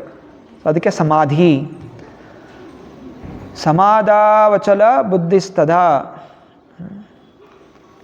ಸೊ ಯಾರು ವಿಚಲಿತಗೊಳ್ಳೋದಿಲ್ಲ, ಭೌತಿಕ ವಸ್ತುಗಳಿಗೆ ವಿಚಲಿತಗೊಳ್ಳೋದಿಲ್ಲ. ಸೊ ಅವರು ಸಮಾಧಿಯನ್ನು ಪಡೀತಾರೆ. ಸಾಮಾನ್ಯವಾಗಿ ಸಮಾಧಿ ಅಂತ ಹೇಳಿದ್ರೆ ಇದು ಅಷ್ಟಾಂಗ ಯೋಗದಲ್ಲಿ ಬರುತ್ತೆ. ಧ್ಯಾನ, ಧಾರಣ, ಆಸನ, ವ್ಯಾಯಾಮ ಇದೆಲ್ಲ ಮಾಡಿ ಅವ್ರ ಕೊನೆಯಲ್ಲಿ ಸಮಾಧಿ. ಸಮಾಧಿ ಅಂತ ಹೇಳಿದ್ರೆ ಭಗವಂತನನ್ನು ಕಾಣುವಂಥದ್ದು, ಇದಕ್ಕೆ ಸಮಾಧಿ. ಸೊ ಆ ಸ್ಥಾನ ಶೀಘ್ರವಾಗಿ ಸಿಗುತ್ತೆ ಶುದ್ಧವಾದಂತಹ ಭಕ್ತರ ಸಂಘದಲ್ಲಿ ಭಗವಂತನ ಸೇವೆ ಅನ್ನೋದು ಮಾಡೋದ್ರಿಂದ. ಸೊ ಕೆಲವೊಮ್ಮೆ ಜನರಿಗೆ ಇದು ಶೀಘ್ರವಾಗಿ ಸಿಗದೇ ಇರ್ಬೋದು. ಕೆಲವೊಮ್ಮೆ ನಾನಾ ರೀತಿಯ ಕರ್ಮಗಳಿಂದ, ಪೂರ್ವದಲ್ಲಿ ಮಾಡಿರುವಂತಹ ಪಾಪಗಳಿಂದ ಮನಸ್ಸು ಏನಾಗುತ್ತೆ, ಉದ್ವೇಗಗೊಳ್ತಾ ಇರುತ್ತೆ. ಎಷ್ಟು ಇದೆಲ್ಲ ಭಗವದ್ಗೀತೆ ಓದರೂ ಕೂಡ ತಲೆಗೆ ಅದು ಹತ್ತುತ್ತಾ ಇರೋದಿಲ್ಲ. ಅಂದರೆ ಇನ್ನೂ ಮತ್ತೆ ಮತ್ತೆ ಭೌತಿಕ ವಿಷಯಗಳ ಮೇಲೆ ಆಸಕ್ತಿ ಅನ್ನೋದು ಬರ್ತಾ ಇರುತ್ತೆ. ಅದಕ್ಕೆ ಪ್ರಭುಪಾದರು ಹೇಳ್ತಾರೆ ತಾತ್ಪರ್ಯದಲ್ಲಿ, ಇಂತಹ ಒಂದು ಅಡಚಣೆಗಳಿಂದ ಬೇಗ ಹೊರಬರಬೇಕು ಅಂತ ಹೇಳಿದ್ರೆ ನಾವು ಪ್ರತಿನಿತ್ಯ ತುಳಸಿಯ ಪೂಜೆ ಮಾಡಬೇಕು ಅಂತ. ಸೊ ತುಳಸಿ ಭಗವಂತನ ಶುದ್ಧವಾದ ಭಕ್ತಳು, ಸದಾ ಭಗವಂತನ ಪಾದದಲ್ಲಿರ್ತಾಳೆ. ಅದರಿಂದ ಅವಳನ್ನು ಪ್ರತಿ ದಿವಸ ಪೂಜೆ ಮಾಡೋದ್ರಿಂದ, ತುಳಸಿಗೆ ಪ್ರದಕ್ಷಿಣೆ ಹಾಕೋದ್ರಿಂದ, ತುಳಸಿಗೆ ನೀರು ಹಾಕೋದ್ರಿಂದ ಆ ವ್ಯಕ್ತಿಯಲ್ಲಿರುವಂತಹ ಪಾಪದ ಅಡಚಣೆಗಳು ನಾಶ ಆಗ್ತಾ ಹೋಗುತ್ತೆ. ಅದಕ್ಕೆ ಮಂತ್ರ ಇದೆ, ತುಳಸಿಗೆ ಪ್ರದಕ್ಷಿಣೆ ಹಾಕಬೇಕಾದ್ರೆ ಯಾನಿ ಕಾನಿ ಚ ಪಾಪಾಕಾನಿ ಬ್ರಹ್ಮಹತ್ಯಾದಿ ಕಾನಿ ಚ ತಾನಿ ತಾನಿ ಪ್ರಣಶ್ಯಂತಿ ಪ್ರದಕ್ಷಿಣ ಪದೇ ಪದೇ. ತುಳಸಿ ದೇವಿಗೆ ಪ್ರದಕ್ಷಿಣೆ ಹಾಕೋದ್ರಿಂದ ಯಾವ್ದಾದ್ರು ಜನ್ಮದಲ್ಲಿ ಬ್ರಹ್ಮಹತ್ಯೆ ಅಥವಾ ಬ್ರಾಹ್ಮಣನ ಹತ್ಯೆ ಮಾಡಿದರೂ ಕೂಡ ಅಂತಹ ಪಾಪಗಳಿಂದಲೂ ಕೂಡ ಒಬ್ಬನಿಗೆ ಶರಣಾಗತಿ ಅನ್ನೋದು ಸಿಗುತ್ತೆ. ಅದರಿಂದ ಸತತವಾಗಿ ತುಳಸಿಯ ಪೂಜೆ ಜೊತೆಯಲ್ಲಿ ಹರೇ ಕೃಷ್ಣ ಕೃಷ್ಣ ಕೃಷ್ಣ ಹರೇ ಹರೇ, ಹರೇ ರಾಮ ರಾಮ ರಾಮ ಹರೇ ಹರೇ ಈ ಜಪಿಸೋದ್ರಿಂದ ಕರ್ಮಕಾಂಡದ ಕಲ್ಮಶ, ಜ್ಞಾನಕಾಂಡದ ಕಲ್ಮಶ, ವೇದ ಸಿದ್ಧಿಗಳ, ಅಷ್ಟಾಂಗದ ಸಿದ್ಧಿಗಳ ಒಂದು ಆಕರ್ಷಣೆಯಿಂದ ಒಬ್ಬನು ಮುಕ್ತನಾಗ್ತಾನೆ. ಹಾಗೂ ಶುದ್ಧವಾದಂತಹ ಪ್ರೇಮ ಭಕ್ತಿಗೆ ಅವನು ಏರ್ತಾನೆ. ಸೊ ಇದು ನಾವು ತಿಳಿದಂಥದ್ದು ಬುದ್ಧಿಯೋಗದ ಲಾಭಗಳು. ಏನು ಪ್ರಶ್ನೆಗಳಿದೆಯಾ?